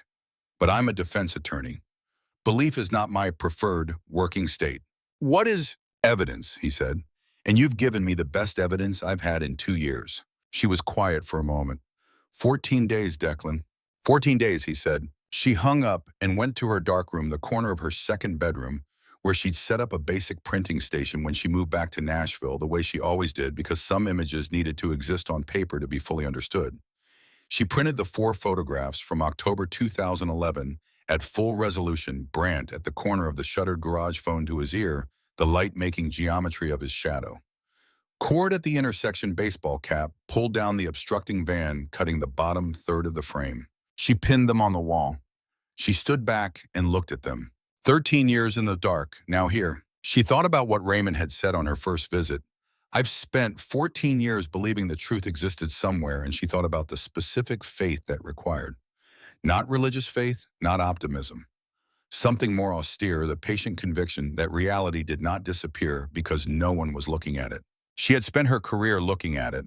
That was all she had to offer in the end, the willingness to look. She turned off the darkroom light and went to make dinner. She spent the weeks before the hearing the way she always spent the final stretch of a major story, in a state of focused compression, where the work filled most of the available space and the hours organized themselves around the thing that mattered most. She wrote, she photographed, she went to the prison twice more, and Raymond was quieter on both visits. The internal quality of him more pronounced, like a man who had turned something down in order to save the energy for what was coming. She sat across from him and asked him things, and he answered them, and she wrote everything down, and she knew going through the transcripts later that this was the material that would anchor the article. Not the legal mechanism, not the evidence, but Raymond Price across a visitation table with his hands folded, talking in the specific voice of a man who had learned to mean every word. She sent Pat the photography file, 200 images reduced to a tightly edited 40. And Pat spent an afternoon with them and called her and said, the one in the visitation room. The hands. Yes, Sloane said, that one goes in. What's his expression? It's not hope exactly, she said. It's patience. The kind that's been going on for a long time and knows how to keep going. Pat was quiet for a moment. Run it, she said. She had also during those weeks been building a separate file, a follow-up story for, after the verdict, regardless of outcome, about Kyle Brandt in the pattern of the original investigation. It was careful source journalism, the phone records, the evidence log notation, the geographic record of who had been where on October 13th, 2011. She had not discussed this file with Declan. She did not need his approval for what she did with her own work, but she was going to need to talk to him about the timing. She brought it up on a Wednesday evening 3 days before the hearing. They were in the conference room. They were always in the conference room, the same landscape of case files, the same angles of light, depending on the time of day. And she had been looking at the draft on her laptop while he reviewed Vera's latest supplemental statement, and she said, there's something I need to tell you. He looked up.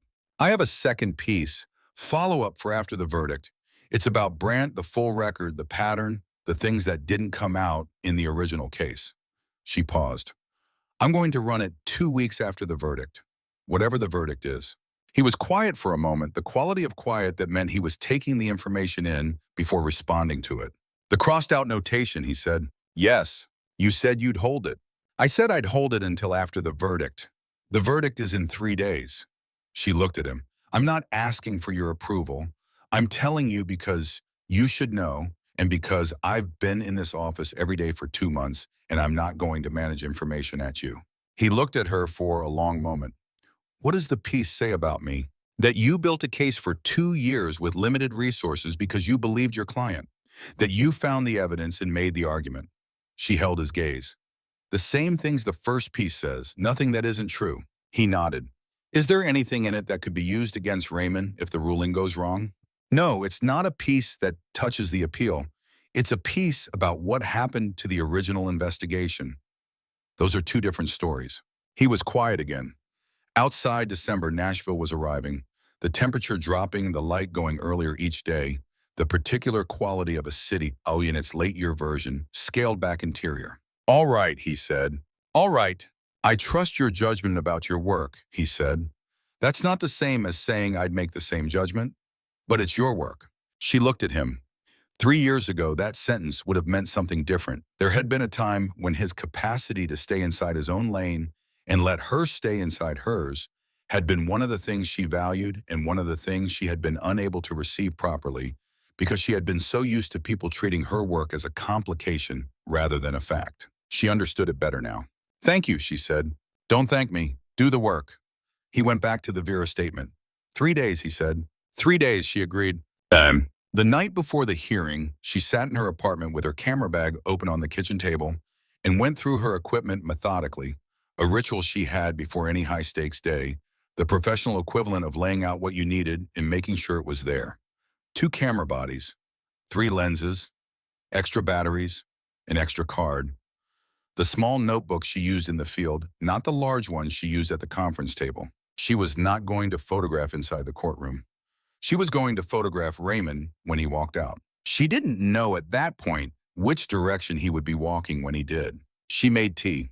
She went over her witness prep notes one more time, the careful chain from discovery to authentication, the narrow factual answers to the questions she knew were coming. She was ready for the deposition in the way that a good photograph was ready, everything in place, everything considered, waiting for the light to be right. At 11 p.m., she texted Declan tomorrow. The reply came quickly, tomorrow. She set down her phone. She sat in her kitchen in the quiet of the East Nashville Tuesday, with the December cold on the other side of the window and the oak tree bare in the backyard.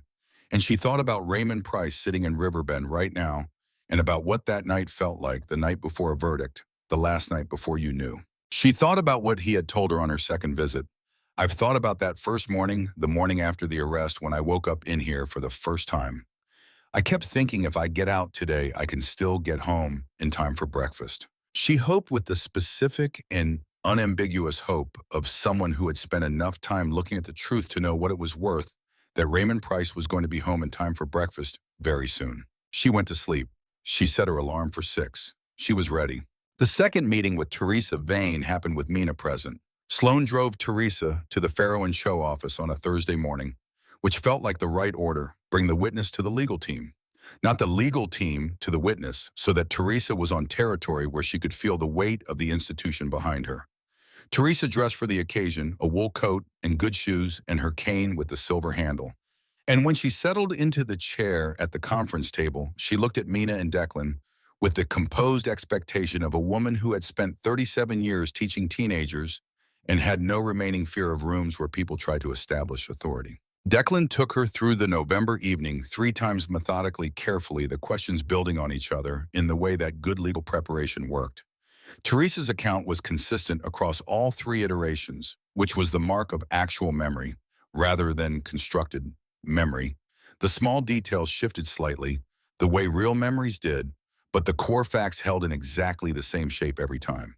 The tall man, Declan said. The one on the phone, how long was he there? I walked to the corner and back, Teresa said. Roughly 12 minutes at my pace. He was there when I arrived at that section of Dickerson, and he was still there when I came back. You didn't linger. No, when 2 men are standing in the dark on purpose, you don't linger. She looked at him. I'm not a reckless woman. No, he said, I can see that. But I notice things, she said. And what I noticed that evening, the 2 vehicles, the 2 men, the specific quality of their conversation, I filed it in my head. The way you file things when you're not sure what they mean, but you're sure they mean something. She paused. When the news said they'd arrested Raymond Price for killing a man behind that building, I knew immediately what I'd seen. What did you know? She looked at him steadily. I knew I'd seen something that didn't fit. The men behind that building weren't doing anything criminal in the way that looks criminal. They were doing something planned, something organized. That's a different quality. She paused. I've lived in this neighborhood for 40 years. I know what criminal organization looks like versus what criminal improvisation looks like. This was the first kind. Declan wrote something on his legal pad. Mina made a note. Mrs. Vane, Mina said, I want to be direct with you about what this means. If we call you as a witness, you're going to be cross-examined by the prosecution. They are going to challenge your memory, your perceptions, and potentially your motivations. It will not be comfortable. Teresa looked at her. I'm 72 years old, she said. I've buried a husband and 2 friends this year. Discomfort is a condition I've learned to manage. She folded her hands. What's not manageable is knowing you said nothing when you had something to say. There was a brief silence in the room. Sloane, who was writing in her notebook, stopped writing. We'd like to add you to the witness list, Declan said. Add me, Teresa said. She was at her kitchen table at 2 in the morning, 10 days before the hearing, when she found the 3rd photograph. She had been going through the October 2011 contact sheet again, the full 347 images, which she had now reviewed 4 times over the course of the case, each time looking for things she might have missed. Most documentary photographers work this way. You reviewed until the archive was exhausted because the 3rd look at a contact sheet often revealed things that the 1st look had glossed over. Because the 1st look was too broad and the 2nd was too focused, and the 3rd was where your eye finally settled into the right relationship with the material. The 3rd photograph was from the same location sequence, the Harmon building, the shuttered garage. It was the last image in the sequence, taken at 4:52 p.m., 5 minutes after the others. She had apparently walked a little further north before circling back. The angle was different, more oblique, and the light had shifted slightly. In the background, not in the central frame, not where she'd been looking, but in the peripheral zone that photographers often dismissed on first review, was a 3rd person. The image was not sharp at that distance, but it was sharp enough. She zoomed in on her screen slowly until the face resolved. She did not recognize this person, but they were standing near the vehicles Teresa Vane had described, and their posture facing toward the other 2 men, but further back, almost in the shadow of the adjacent building, was the posture of someone observing rather than participating. Watching. Keeping watch. She made a note. She exported the image at full resolution. She saved it to the encrypted folder with the others. At 7 in the morning, she called Declan. There's a 3rd person in the October 2011 sequence, she said. I found it last night. A pause. Can you identify them? No, the image quality at that distance, I can describe the person, but I can't identify them. Medium height, dark clothing, watching the other 2. He was quiet for a long moment. I need to see it. I'm coming in at 8. She came in at 8, and they went through the image together with Vera Solis on the phone, and Vera said she could run an enhancement protocol, but couldn't guarantee identification at that resolution, and Declan said to run it anyway. The enhancement took 2 days and produced a clearer image, still not court-ready for identification, but sufficient to present as additional corroborating evidence that there had been multiple individuals in the area that evening. It was not the decisive thing. What was decisive was already in the record, but it was one more piece, and every additional piece was weight, and weight in a courtroom was the difference between a strong argument and an undeniable one. How many times did you go through that contact sheet? Declan asked when Vera had sent the enhancement. 4, she said. This was the 4th. And you found something new on the 4th pass. You find things on every pass if you're looking correctly. She paused. The 1st pass you're looking at what's there. The 2nd pass you're looking at what's wrong. The 3rd pass you're looking at what's missing. The 4th pass, by the 4th pass, you've stopped at looking for anything specific, and the image starts telling you what you actually have. He looked at her. That's how you work. Yes. He was quiet for a moment. I work the same way. 3 reads of a transcript. By the 3rd read, the transcript starts telling you the story underneath the testimony. She looked at him. Outside the office window, Nashville in November was doing its November thing. The light low and specific, the trees finally bear the city in its late-year clarity. You should have been a journalist, she said. You should have been a lawyer. They went back to work. The hearing was scheduled for a Thursday in December, which meant Nashville on the day of was gray and cold. The bare trees on 2nd Avenue, standing against a sky the color of slate. Sloane arrived at the courthouse on James Robertson Parkway at 8:30 an hour before the proceedings began, and stood on the steps for a moment in the cold with her camera around her neck and her notebook in her bag. She was not here to photograph. The hearing cameras were not permitted in the courtroom. She was here because she was a witness, and because Raymond Price was her subject, and because she had been inside this story long enough that leaving it now would have required a deliberate act of removal she didn't have the will to perform. She went in.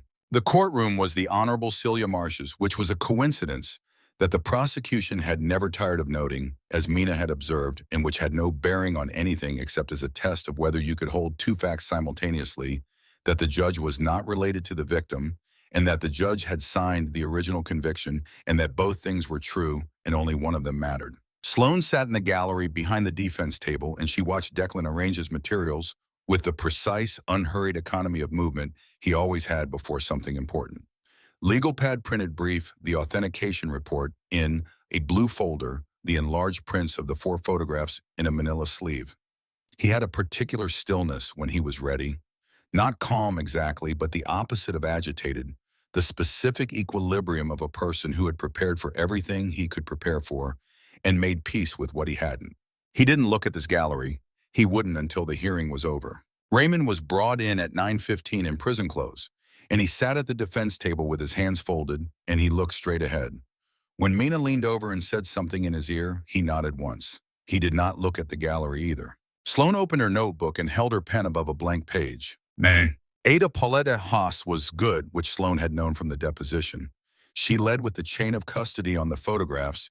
Vera Solis's authentication methodology was challenged twice in the first hour, in specific, technically sophisticated terms that required Vera to explain herself thoroughly, and then she moved to Sloane's dual role exactly as Sloane had expected, arguing that the discovery of the evidence could not be separated from the discoverer's relationship with defense counsel. Judge Celia Marsh was 66 years old and had a face that had settled into a kind of permanent attentiveness, the expression of someone who had spent decades listening to people in extremis and had learned to hear what was underneath what was said. She listened to Haas's argument about Sloane's dual role with the same attentiveness she gave to everything else, and when she asked her clarifying questions, they were precise. "The chain of custody on the photographic evidence," she said, looking at Haas over her reading glasses.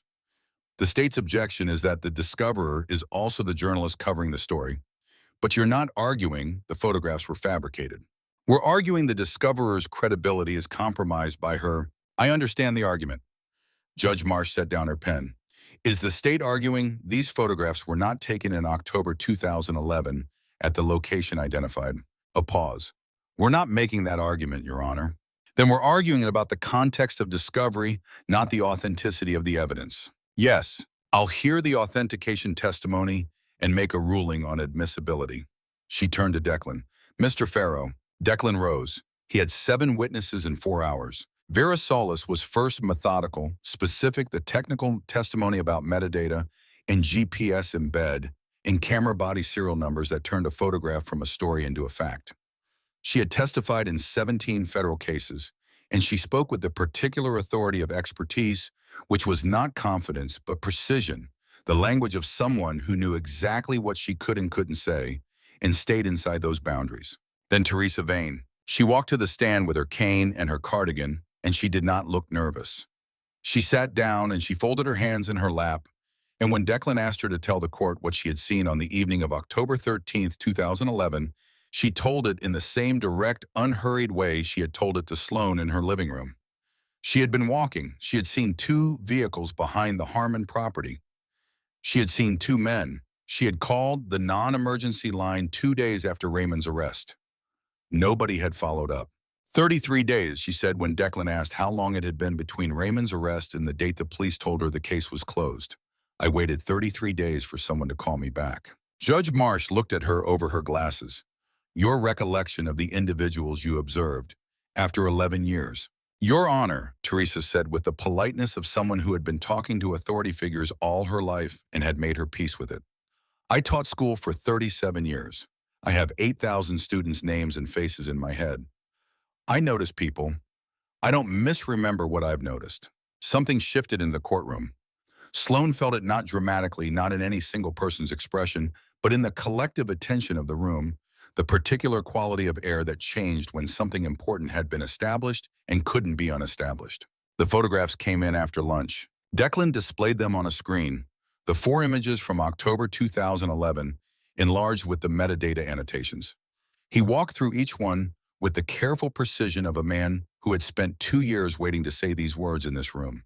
The GPS coordinates, the timestamp, the camera body serial number matching the purchase receipt, the person visible in images 1 through 3 cross-referenced against Kyle Brandt's personnel file photograph from 2009.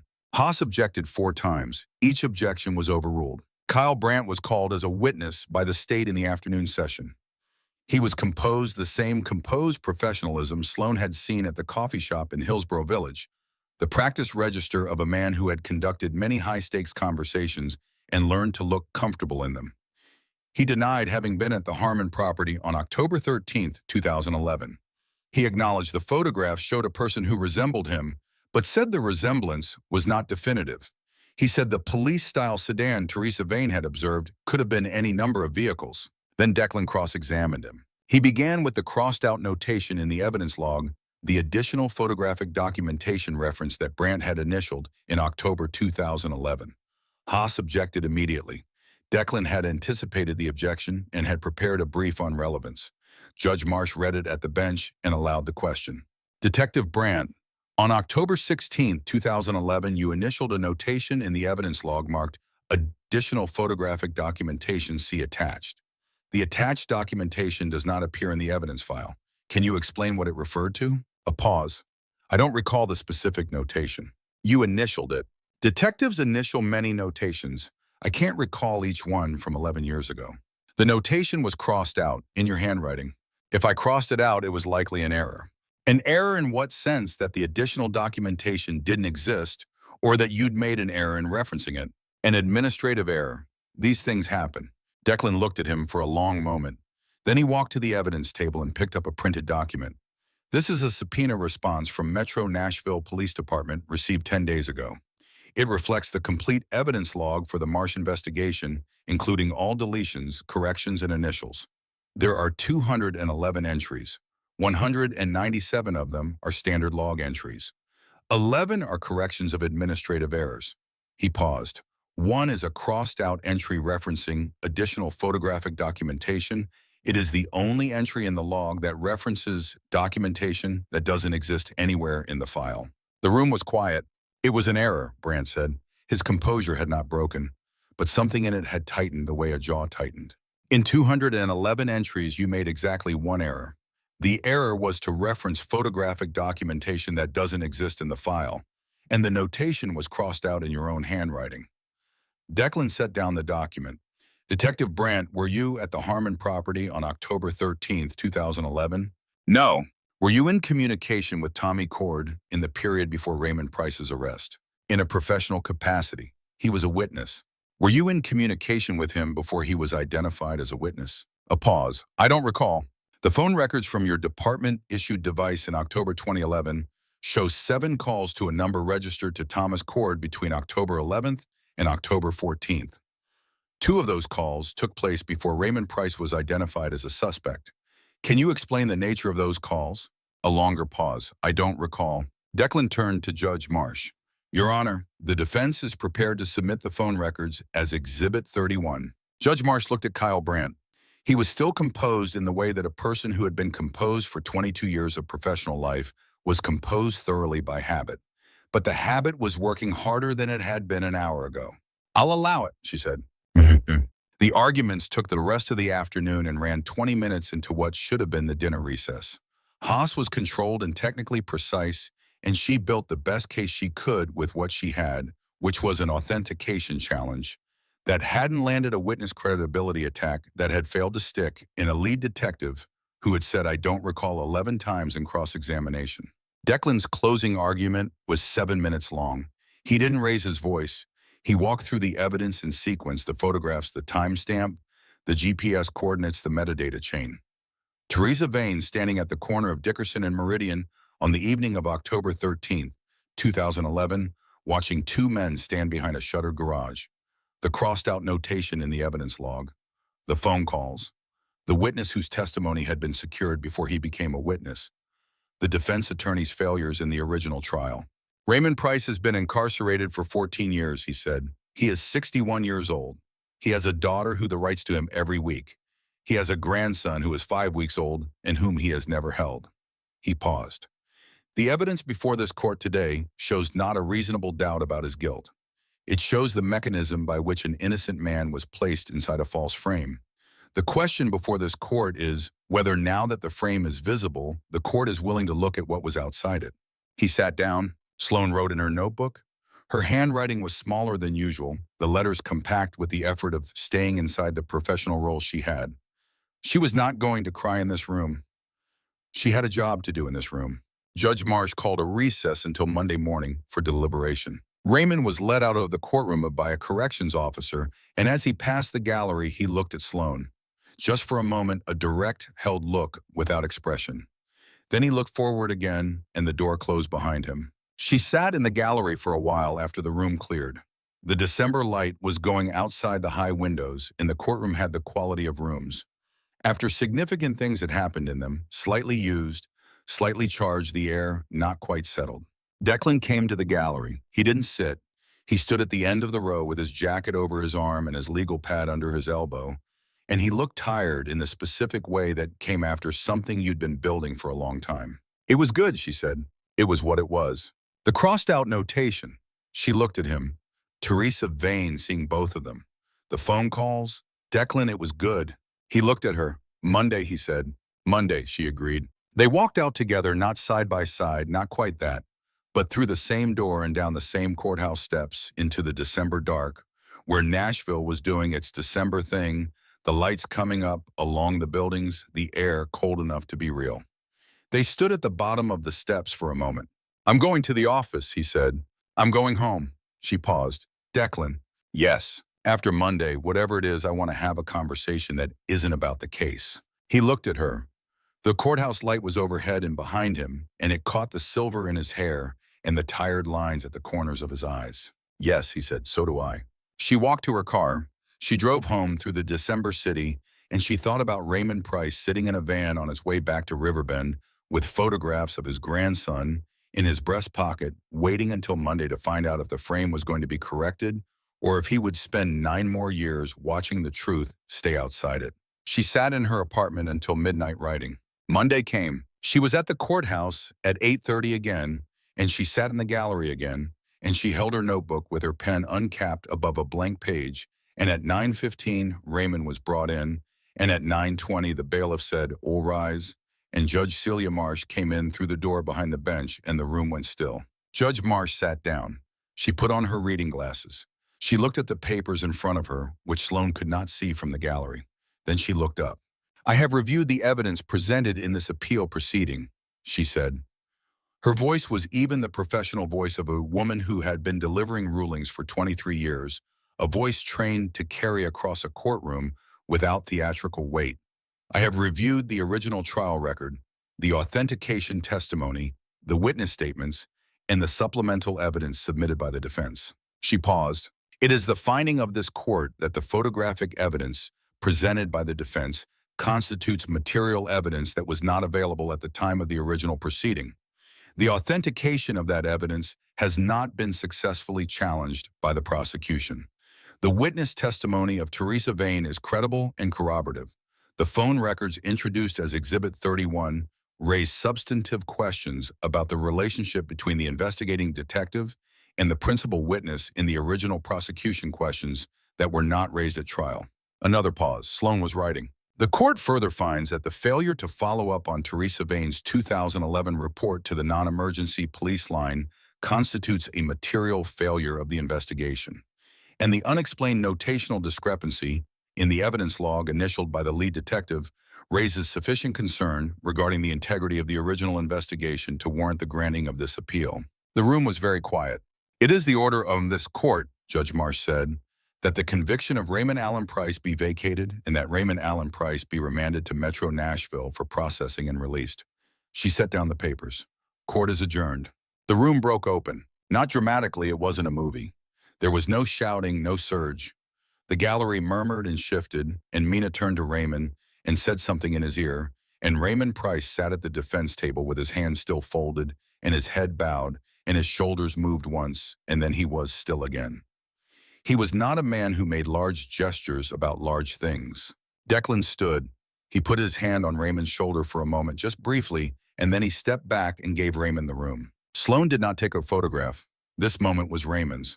She would have what she needed on the courthouse steps. He came out into the December cold at 11:45 in a gray shirt and dark slacks that Nora had brought for him, and he stood at the top of the courthouse steps and looked at Nashville like a man who was doing an accounting of it. The sky was the same slate it had been Thursday morning, the trees, the same bare architecture against it, but the light had a quality to it that she couldn't describe, except to say it was real, the flat, honest, undecorative light of a December noon that wasn't trying to be anything. She photographed him standing there for 30 seconds before he noticed her. Then he looked at the camera and she kept shooting, and he let her. His daughter Nora was there with her husband and with the baby, 5 weeks old, bundled against the December cold in a white hat, face pushed against Nora's chest. Raymond came down the steps, and Nora handed him the baby, and he took the infant in his large, steady hands, with the careful precision of a man who was learning something he had been thinking about for 39 days. The baby's name was Raymond. Sloane photographed all of it. She would show these photographs to Raymond later and ask his permission, and he would give it because he had spent 14 years being invisible, and he was done with that. She lowered the camera. Declan was standing at the edge of the courthouse steps, a little apart from the group, his jacket not quite buttoned in the December cold. He was watching Raymond hold his grandson, and his face had the specific quality it had when he wasn't performing anything unguarded, quietly present, the face underneath the professional face. She crossed to him. "He did it," she said. "We did it," he said. "It was the photographs. It was Teresa Vane. It was the phone records. It was 2 years of work." He looked at her. It was the photographs. She looked at Raymond, who was still holding the baby, who was still doing his quiet accounting of the city and the sky and the fact of himself standing in December air after 14 Decembers inside. "I need to file the story," she said. "Go. And then I want to have that conversation." He looked at her. He had never needed her to be more specific than she was, which had always been one of the things she valued about him. "I'll be at the office," he said. "Come when you're done." She went. She sat in her car in the courthouse parking lot for 45 minutes, and she wrote the story on her laptop. Not the full version, the framework she'd been holding for 62 days, expanded with what she had from this morning, the ruling and the moment on the courthouse steps and the man holding his grandson in the December light. She sent it to Pat with the photographs attached, and she called Pat immediately after, and Pat read the first 2 paragraphs on the phone and said, "This is it." "Yes," she said, "it is. I'm going to run it tonight." "Good." She looked out the windshield at the courthouse at the steps where Raymond had stood. "Pat, thank you for holding it. Thank you for bringing me something worth holding." She hung up. She sat for another moment. Then she drove to 2nd Avenue. She came to the office at 7 p.m. with the story already filed, which was the correct order. Raymond's freedom first, then the conversation that had been waiting 62 days. The office was quiet at that hour, the administrative assistant gone the building down to its evening version of itself. She knocked on the open conference room door, and Declan looked up from a legal pad, and she sat down across from him. He had a glass of bourbon. He poured a second one and set it across the table for her, which she accepted. "Vera's already been quoted in 2 wire service stories," he said. "She earned it. She's going to be on NPR Thursday." "She really earned it." Sloane wrapped her hands around the glass. "Teresa Vane hasn't answered her phone since 2 o'clock. Her daughter is probably screening calls, the right call." He paused. "How are you?" She thought about that honestly. "Good," she said. "Tired. The way I'm tired at the end of something that took a long time." He nodded. "Same." She looked at the conference table, which was finally clear. No case files, no depositions, no enlarged photographs, no authentication reports. Just wood with the ring from his bourbon glass and the indentations from 2 months of pen pressure. "The Wire's getting 2,000 shares an hour," she said. "I've been watching. National Desk called Pat at 5. They want to coordinate on the follow-up about Brandt." "The second piece." "Yes." She looked at him. "I told Pat it would run in 2 weeks. I'm going to talk to you about the Brandt section before I finalize it." "You said you didn't need my approval." "I don't, but I said I trust your judgment about your work. Same applies in the other direction." She held his gaze. "You've spent 2 years inside this case. If there's something in the Brandt section that you think is wrong, factually wrong, I want to know before it runs." He was quiet for a moment. "That's not standard practice for a journalist." "No," she said, "it's not." He understood what she was saying. She could see it, that this was not about the story, not exactly, but about the thing underneath the story, the thing that had been building under 62 days of careful professional distance.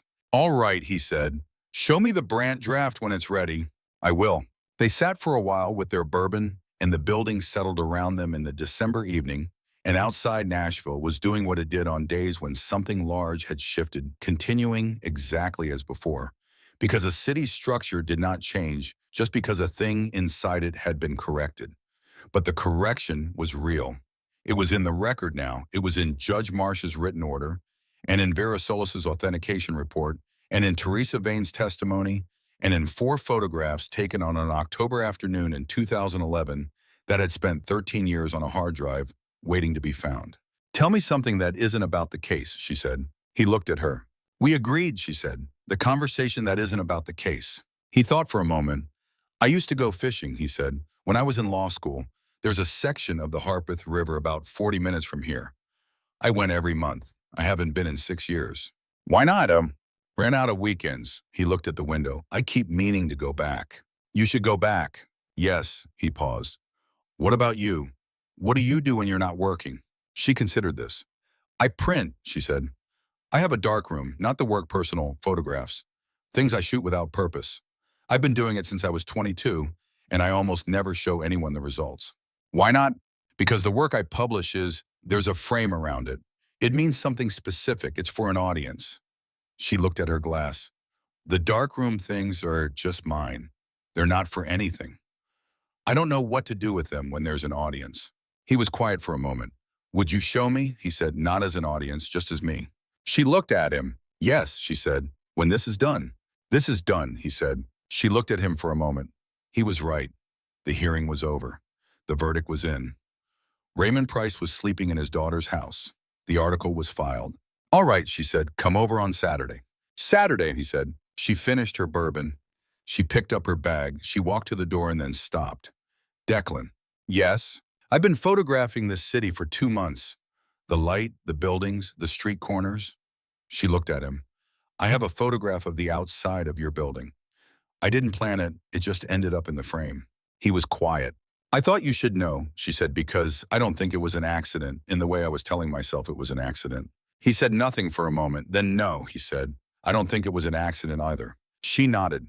She went home through the December city, through the specific Nashville that had been the backdrop of this story, the 2nd Avenue buildings, in the Germantown streets, in the courthouse steps where Raymond had stood in the cold with his grandson.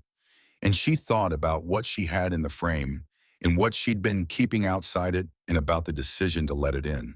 The recess lasted 4 days, not the weekend that Judge Marsh had indicated. Sloane spent those 4 days working on both pieces, the main article and the Brandt follow-up, and photographing Nashville in the December quality of light that she had not been able to properly attend to while the case was active. She walked the Germantown neighborhood in the mornings. She drove out to the Harpeth River where Declan had said he used to fish, and stood on the bank in the cold and photographed the water and the light on the water and the bare trees along the bank, and thought about the things that people set aside because they ran out of weekends, and whether those things waited for you or whether they were just gone. She called Raymond's daughter on the 3rd day.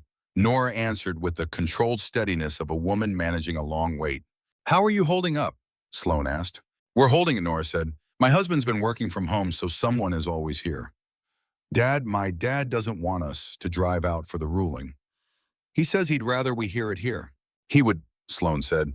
He's protecting us, Nora said. He's been protecting us for 14 years from inside that place, sending us letters about what a good day it had been, finding things to describe that weren't terrible. A brief pause.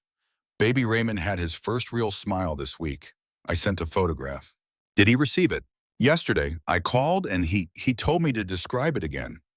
Her voice was steady, the precision of someone who had learned that the most loving thing she could do was keep the composure for both of them. He said, tell me exactly what it looked like. So I told him. For 10 minutes. Sloane sat with that for a moment. He's going to be there on Monday, she said, to tell you himself. I know, Nora said. That's what I keep telling myself. She went back to the apartment and wrote.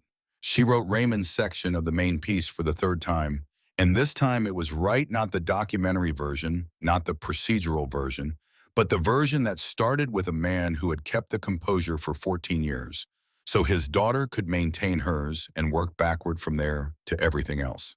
That was the center of it. That was where the light was. Both ya baby must On the morning of the ruling, Monday in December, that was gray and cold and smelled of the particular damp Nashville got in early winter, she arrived at the courthouse at 8:30 and found Declan already on the steps. He was standing with his coat open and his hands in his pockets looking at the building with the quality of attention he gave to things before they happened, the pregame stillness of a person who had done everything that could be done and was now in the space before outcome. She stood next to him. Neither of them said anything for a moment. Vera's already inside, he said. Good. Teresa Vane is coming with her granddaughter. Good. He looked at the courthouse facade. It was a substantial building, the weight of public architecture, the kind that was designed to suggest permanence. She had photographed it 3 times over the past 2 months at different times of day, and she knew the way it changed. In the December morning that was austere, the stone going gray, with the sky, the pillars casting no shadows. Whatever happens today, he said. Whatever happens today, she agreed. They went inside. In the hour between the ruling and the moment she filed the article, she did 3 things. She called her mother in Nashville, who answered on the first ring and said, well, and Sloane said, he's out, and her mother said, oh, thank God. And they stayed on the line without talking for a moment. She called Pat, who was already monitoring the wire services, and said, filing in 45 minutes, and Pat said, I'll hold the front, meaning the website's lead position, and Sloane said, thank you. She went to find Raymond. He was still on the courthouse steps when she found him, Nora beside him with the baby, the small family doing what families did at moments of relief, standing close, making the physical accounting of each other. Sloane stood at a respectful distance, and she watched and she photographed, and Raymond looked up and found her with his eyes, and she lowered the camera for a moment. He lifted his hand, not a wave exactly, not a gesture toward the camera, just an acknowledgement, a recognition. You were here. I know you were here. She nodded. She raised the camera again. She took the photograph that would run on the cover of the book. On the 3rd day of the recess, Sloane drove to Teresa Vane's house. She had no particular purpose. She had finished the main piece draft, the Brandt follow-up was in good shape, and the hearing would resume Monday. She drove to Meridian Street on a Saturday afternoon because Teresa Vane was someone she wanted to check on, which was a different kind of care than the professional care she'd been exercising for 2 months. Teresa answered the door in her cardigan and looked at Sloane with the unsurprised expression she seemed to have for most visitors. I thought you might come by, she said. Come in. They sat in the living room again in the same chairs. Teresa had the weekend quiet around her. No television, no radio. The particular stillness of a house that was inhabited but not performing. How are you? Sloane asked. As well as I've been for 12 years, Teresa said. Which is well enough, but now possibly better. She looked at her hands. I've been thinking about Monday. It's going to be fine. I know it's going to be fine. I'm not nervous about Monday. She paused. I'm thinking about the 12 years before Monday. The time I spent knowing what I'd seen and having no way to make it matter. Sloane was quiet. There's something about being beloved, Teresa said. After a long time of not being believed, I called that non-emergency line in good faith. I had information that was relevant. And the system just absorbed it and did nothing. Not maliciously, maybe. Maybe just the system wasn't designed to hear what I had to say. Or someone made sure it wasn't heard, Sloane said. Teresa looked at her. Yes, she said, possibly that. She was quiet for a moment. I used to wonder when I was teaching whether the students who weren't heard understood it was a system failure and not a personal failing, whether they knew the difference. She looked at her window. Most of them did. Children are wiser about that than people give them credit for. Raymond's been wise about it, Sloane said. Yes, he has. Teresa paused. Did he ever say anything to you about what it was like to know the truth and have nobody hear it? Not exactly. He said he spent 14 years believing the truth existed somewhere. Sloane paused. That's a kind of faith. It is, Teresa agreed. A hard kind. She looked at Sloane. How many times did you go through those photographs before you found the important ones? By the time the case was done, 4 full passes. And you kept going back. That's the work. You go back until the archive tells you what it has. Teresa nodded. She seemed to be thinking about something. I walked that street for 11 years after that evening, she said. Every Tuesday and Thursday evening. Up Meridian to Dickerson and back. I went past that building hundreds of times. She paused. I kept going back. Sloane looked at her. I didn't know I was doing it for a reason, Teresa said, but I kept going back. They sat with that for a moment. Outside, a car moved down Meridian Street with the unhurried quality of a Saturday afternoon, and the late December light was coming in at a low angle through Teresa's window, making geometry of the curtain folds. Monday, Sloane said. Monday, Teresa agreed. She drove home along Dickerson Pike, which she had driven a dozen times over the past 2 months, and which she understood now not as the street where a crime had been committed, but as the street where the truth had been assembled, piece by piece, over 14 years by people who kept going back. She drove carefully. She was almost done. The article ran at 6 p.m. that evening, under the headline, 14 Years in the Wrong Frame, How a Boss of Archived Photographs Helped Free an Innocent Man.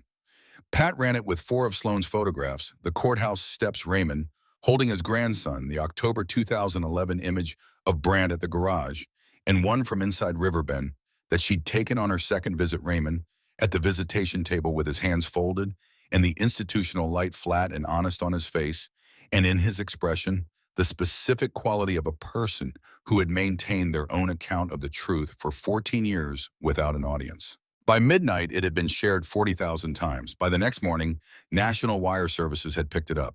Kyle Brandt resigned from his private security consultancy on Wednesday of that week, citing personal reasons. Metro Nashville Police Department announced an internal investigation on Friday.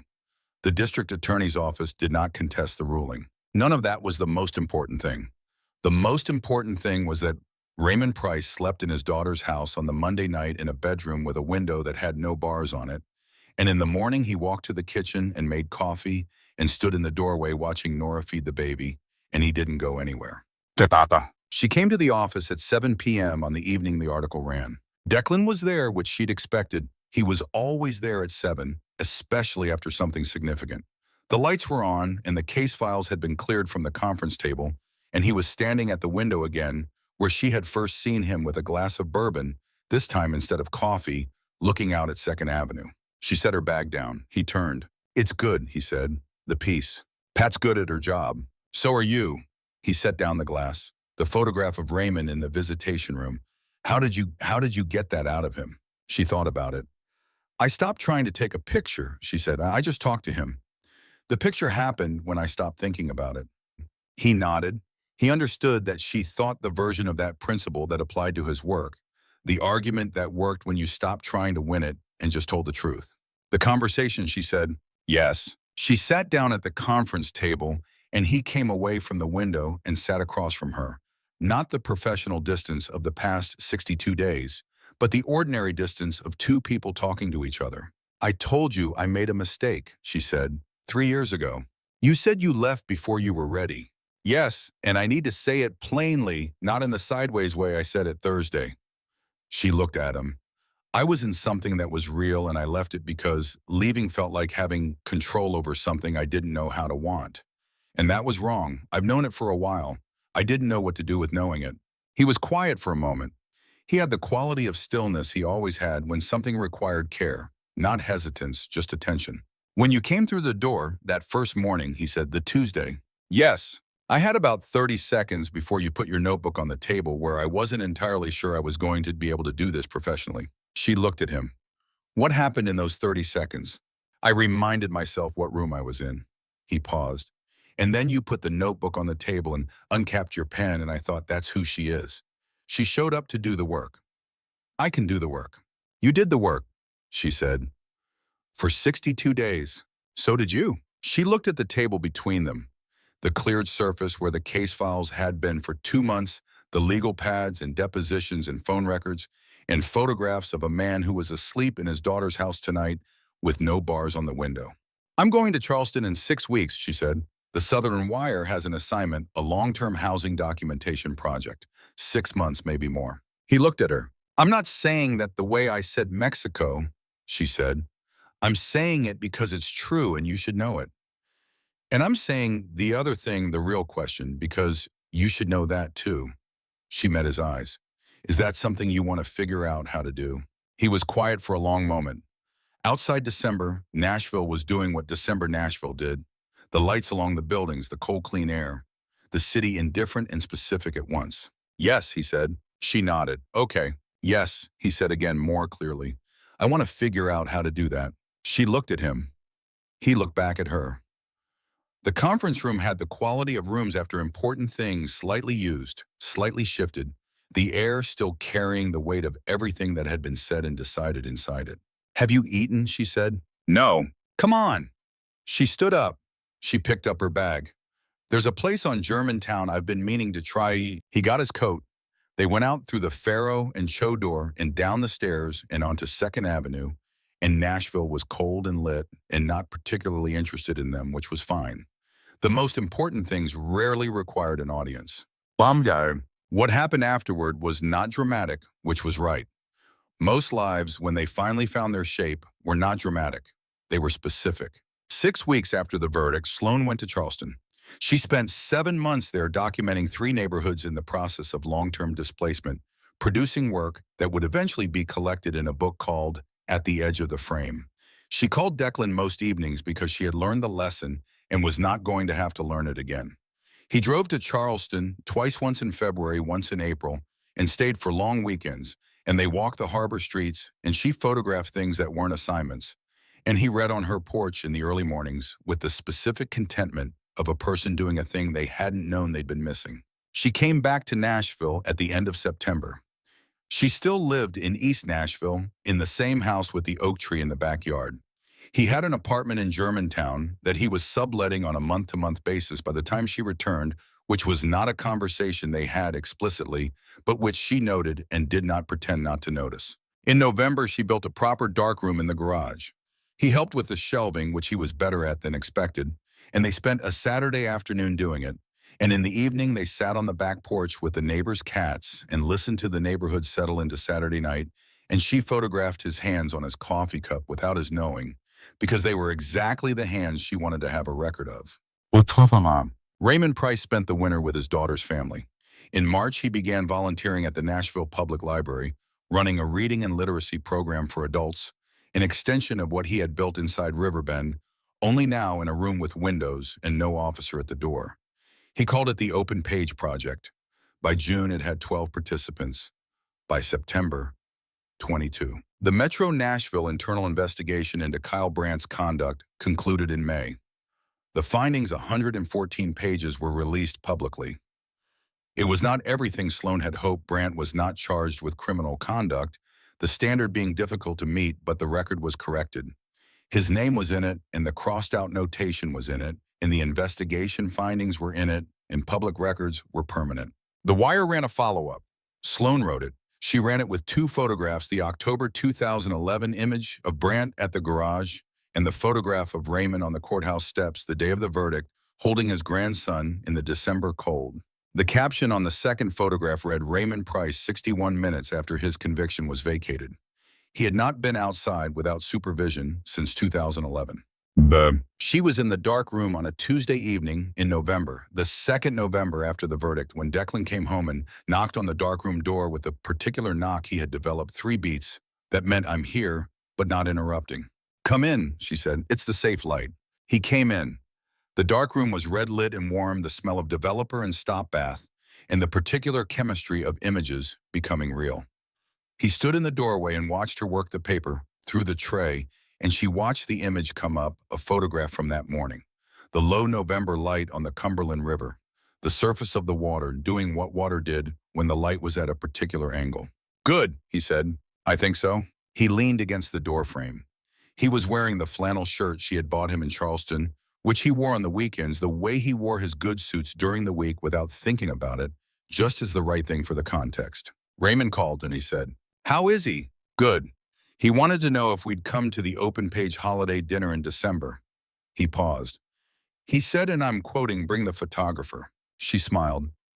She lifted the photograph from the tray with tongs, held it up to the safe light. The light on the river was real. She had been right about it.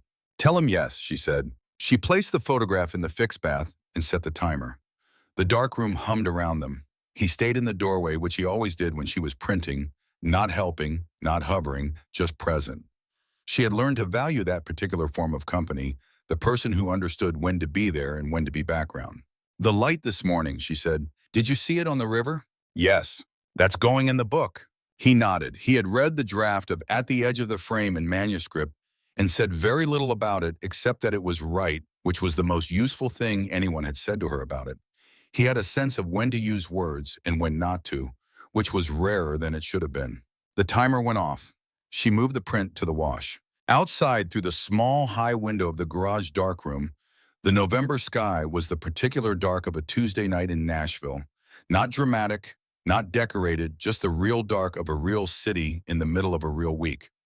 The oak tree in the backyard was bare again, the way it got every November, all the architecture of it visible now that the leaves were down. She looked at the print in the wash bath, the river light developing into something permanent. She thought about aperture, about the size of the opening that lets the light in, about how the right aperture was not the widest one and not the narrowest one, but the specific one calibrated to the actual conditions of the actual scene. She had been working on that her whole career. She was still working on it, but she was closer. She lifted the final print from the wash and clipped it to the line to dry and turned, and he was still in the doorway. "Come on," she said, "I'll make dinner." She turned off the safe light. They went inside together into the Tuesday evening of their specific and ordinary life, which was exactly what she had wanted and had taken her long enough to get that she was not going to take any part of it for granted. She was not going to look away from it. That was the whole practice. That was all of it. 14 months after the verdict, the book launch for At the Edge of the Frame was held at a small gallery on Fifth Avenue North, in a room with good light and no pretensions, which was what Sloane had asked for and what she had gotten. 40 people came: Pat Guthrie and Vera Solis and Teresa Vane and a dozen photographers whose work she respected, and a handful of editors and friends, and Raymond Price with his daughter and his son-in-law, and baby Raymond, who was 14 months old now and had recently learned to walk, which he demonstrated repeatedly and without apology on the gallery floor. The book's cover photograph was the one from Raymond's courthouse steps, his face in the December light, the baby in his arms, the city behind him going on with itself. She had asked him. He had said yes on one condition. "You put the real story in the caption," he had said, "not the nice version, the whole version." She had. The caption on the inside cover read, "Raymond Price was incarcerated for 14 years for a murder he did not commit. He was released on December 9th, 2024, after photographic evidence established that the lead investigating detective had been present at the crime scene the day before the body was discovered. Raymond Price maintained his innocence for 14 years. He was right." Declan stood at the back of the room for most of the evening, which was where he always stood at her events present, but in the background, letting her work be the center. She found him there at 10 o'clock when the crowd had thinned and the wine was low, and Raymond was attempting to teach baby Raymond to say his grandfather's name with limited success. "Good night," he said. "Good night," she agreed. She was holding a glass of wine and her camera, as she almost always was at events, not shooting actively, just having it. He reached over and took the camera from her hand quietly and hung it on the hook by the door where she always left it when she was done for the day. She looked at him. "You're off the clock," he said. She looked at the room, at Pat arguing pleasantly with a photographer about something technical, at Teresa Vane talking to Vera Solis with the focused attention of two women who had recently discovered they had things in common, at Raymond Price on the floor with a 14-month-old on his knee, patient and present and entirely himself. She looked back at Declan. "Okay," she said. She left the camera on the hook. She stayed in the room, just present, nothing between her and it. The light was good and the people were real.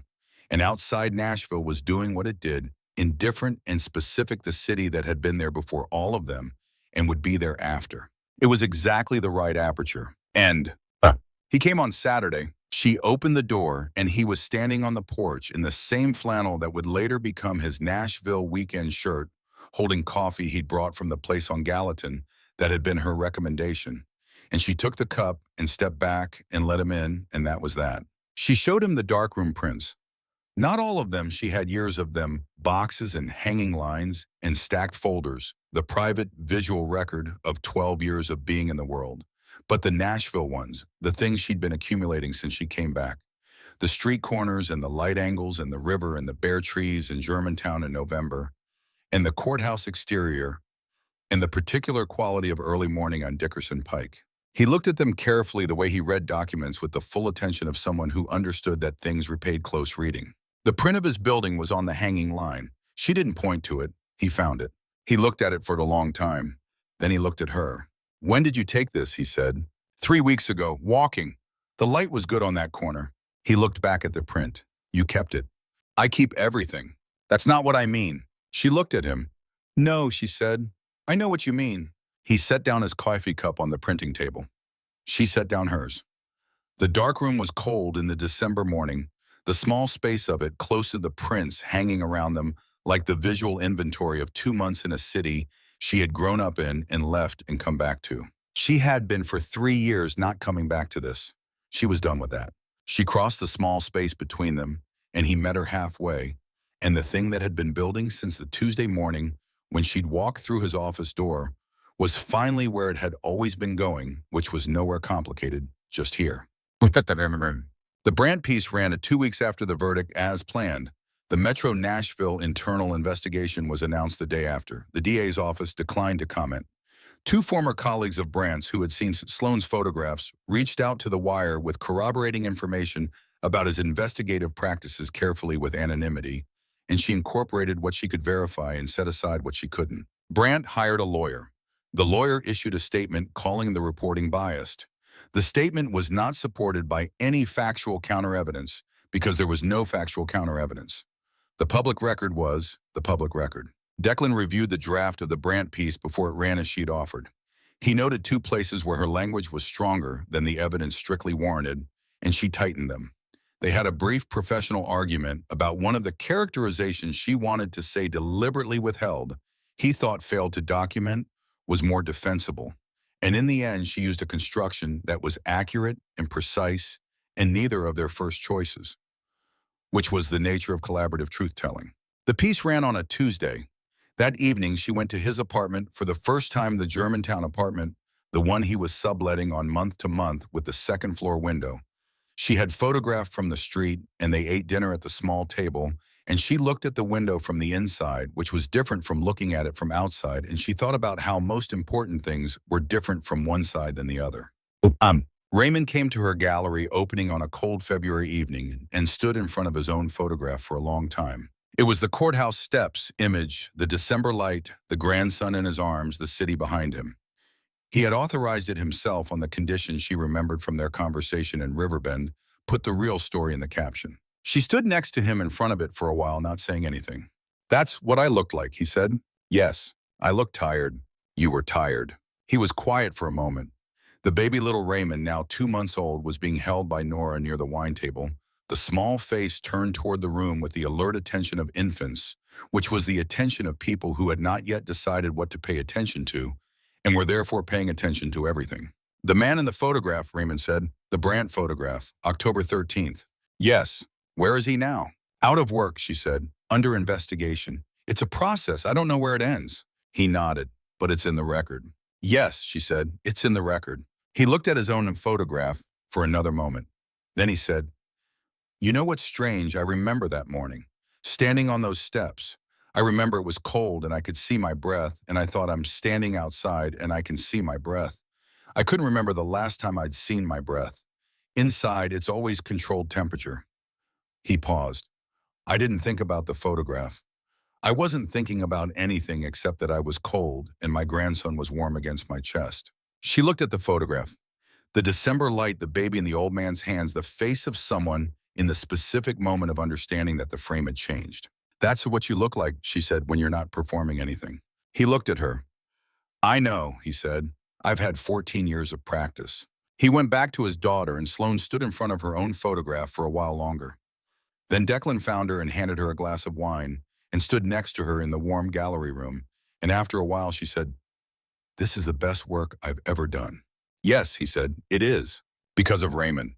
Because of Raymond, he agreed, and because you looked. She looked at the photograph. She looked at the room. She put down her camera and stayed in it. The end. The Saturday he came to the dark room, they did not talk much about the case. They talked about the Harpeth River and whether the sections he'd fished were still fishable in December, and about the neighborhood and about her archive, and about a photograph she'd taken in Chihuahua in 2023 that she'd never published because she'd been uncertain about the subject's privacy and about that uncertainty and what it meant. He looked at the print in question, a woman at a doorway, the light behind her, her face partly turned for a long time. What are you uncertain about, he said. Whether she knew I was there. Did she? She looked at the camera once, then away. That's consent, he said. It might be consent. It might be that she was startled and didn't know what to do. You've been carrying this print for 2 years. Yes. He looked at it again. You'll know, he said. You always know when something is ready. You told me that about the piece. You said you'd been writing Raymond's section 3 times, and the third time it was right, and you knew it. Same. She looked at the print. She looked at it with the specific attention she'd been withholding from it for 2 years, the attention of someone who had decided to settle something rather than keep it pending. I'll publish it, she said.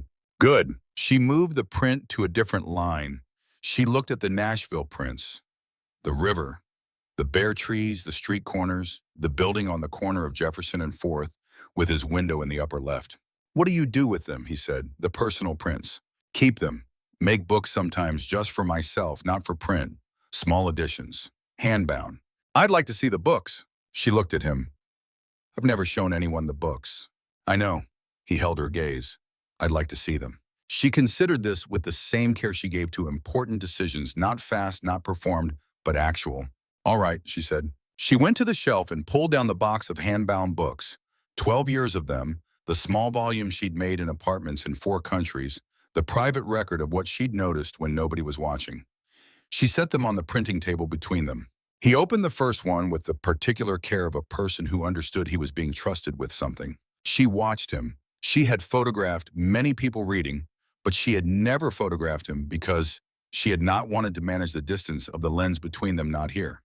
She let herself just see him, the angle of his head, the way he turned the pages, the quality of attention he gave to small things when he thought nobody was watching. The light in the dark room was amber and low. Outside the small window, the December sky was white and still. She picked up her camera. May I, she said. He looked up from the book and understood. And he said yes, and she photographed him in the dark room. Light looking at the record of her private life, and it was the most honest thing she had ever photographed, which was the only standard she had ever set herself. 2 years after the verdict, the Open Page Project held its annual fundraiser at a downtown Nashville venue that held 200 people. It was Sloane's 3rd year attending. She came with Declan, and they sat at a table with Nora and her husband, and baby Raymond, who was no longer a baby, he was 2 years old, opinionated, recently in possession of several words he deployed with precision, and with Teresa Vane, who had become in the intervening time one of the organization's steadiest donors and most committed advocates. Raymond spoke for 15 minutes. He did not speak about injustice in the abstract. He spoke about specific men he had taught in Riverbend, and since a 60-year-old man who had learned to read his daughter's letters for the first time, a 32-year-old who had read a full book for the first time, and come to Raymond afterward and said, I didn't know it could do that to you, a 19-year-old who had written a letter to his mother in his own words, not someone else's. He said, words are the record. If you can't read the record doesn't exist for you. My job is making the record exist for people. Sloane photographed him speaking. She was not at this point working on a story about Raymond Price. She was there as a person who knew him with a camera because she always carried a camera. And the photographs she took that evening were the kind she kept for herself, specific, unhurried, taken without purpose, except to have the record. Little Raymond climbed into his grandfather's lap after the speech and demanded to be shown the dessert table, which Raymond did. And Sloane photographed that too, the old man and the child navigating the dessert options with equal seriousness. And she thought about what Raymond had said. Words are the record. Images were the record too. All of it was the record. You kept it, you preserved it, you made it legible, and you did not look away. That was the job. That was all of it. She lowered the camera. Declan found her at the edge of the room and stood next to her and looked at the same scene she was looking at Raymond, with his grandson Nora watching them both, the room full of people who had come because an innocent man had built something worth coming to. Good night, he said. Very good night, she said. She took his hand. They stayed in the room until it was over. The end. There were days when she worked and days when she only printed, and she learned to tell the difference between them, which was a different kind of discipline than the one she'd spent 12 years building. The workdays had the quality of pressure, the external deadline, the piece that needed to be filed, the subject who needed to be reached. She was good at those days. She'd been good at them for 12 years, and she did not stop being good at them. The printing days were different. They were the days when the pressure was internal, the only deadline being the one she set for herself, the one that said, you have been accumulating this for a year, and it is time to develop it. You could put it off. The archive waited. But at some point, putting it off became a different kind of avoidance, and she had spent enough time understanding her own avoidances to recognize that one. She printed the Charleston series in February, 6 weeks after coming back to Nashville. 42 images. She laid them on the floor of the second bedroom in the sequence she'd been building in her head for 7 months, and she walked the sequence 3 times, and then she made the cuts and the additions and the substitutions that the floor review told her to make, and by the end of the day, the sequence was 51 images, and it was right. She called Declan from the second bedroom floor surrounded by photographs. "Come see something," as she said. He came that evening. He sat on the floor of the second bedroom and went through the Charleston sequence print by print, the way she'd told him she worked, taking his time not talking. When he finished, he sat with the last print in his hands for a while. "The one at the end," he said. "Yes." It was a photograph she'd taken on her last morning in Charleston, a street in the oldest part of the city, the light coming at a low January angle, a woman walking away from the camera toward the end of the street, which turned and became something else, something not visible in the frame. "She doesn't know where she's going," he said, in the photograph. "No, but she's moving." "Yes." He looked at it for another moment. "That's the right way to end it," he said. She took the print from him and looked at it. The woman walking toward the edge of the frame, the street turning into something else. The right aperture, the right light. Everything in the frame that needed to be there and nothing extra. She put the print back in its place. "The book," she said. "I'm sending it to a small press in the spring." "Good," he said. "It's going to have Raymond's photograph in it, the one from the courthouse steps." "I know." "And the October 2011 image, in context as part of the documentation of the case, not as a standalone image." He nodded. "He'll agree." "I know he will." She paused. "It's a different kind of book than I've made before. It's about evidence, about what you carry and what you find and what you do when you find it." He looked at her in the low light of the second bedroom, surrounded by the photographs of Charleston and the world outside it. "I read something once," he said. "A legal scholar writing about evidence. She said evidence is not the same as the truth. Evidence is the portion of the truth that survives the conditions of its preservation." "I've thought about that a lot." Sloane looked at the photographs around them. "That's the book," she said. He looked at her. "That's the subtitle," she said. "For at the edge of the frame, the portion of the truth that survives the conditions of its preservation." He thought about it. "Yes," he said, "that's exactly right." She took a photograph of him on the floor surrounded by the Charleston prints, looking at the last image in the sequence. She didn't ask. He didn't ask her not to. It went into the personal archive. Not the book, not the article, not for anything. Just the record, just hers. Just the light in the room and the man in it, and the evidence of what they were building together, which was specific and ordinary and entirely sufficient. That was the whole practice. That was all she had ever wanted,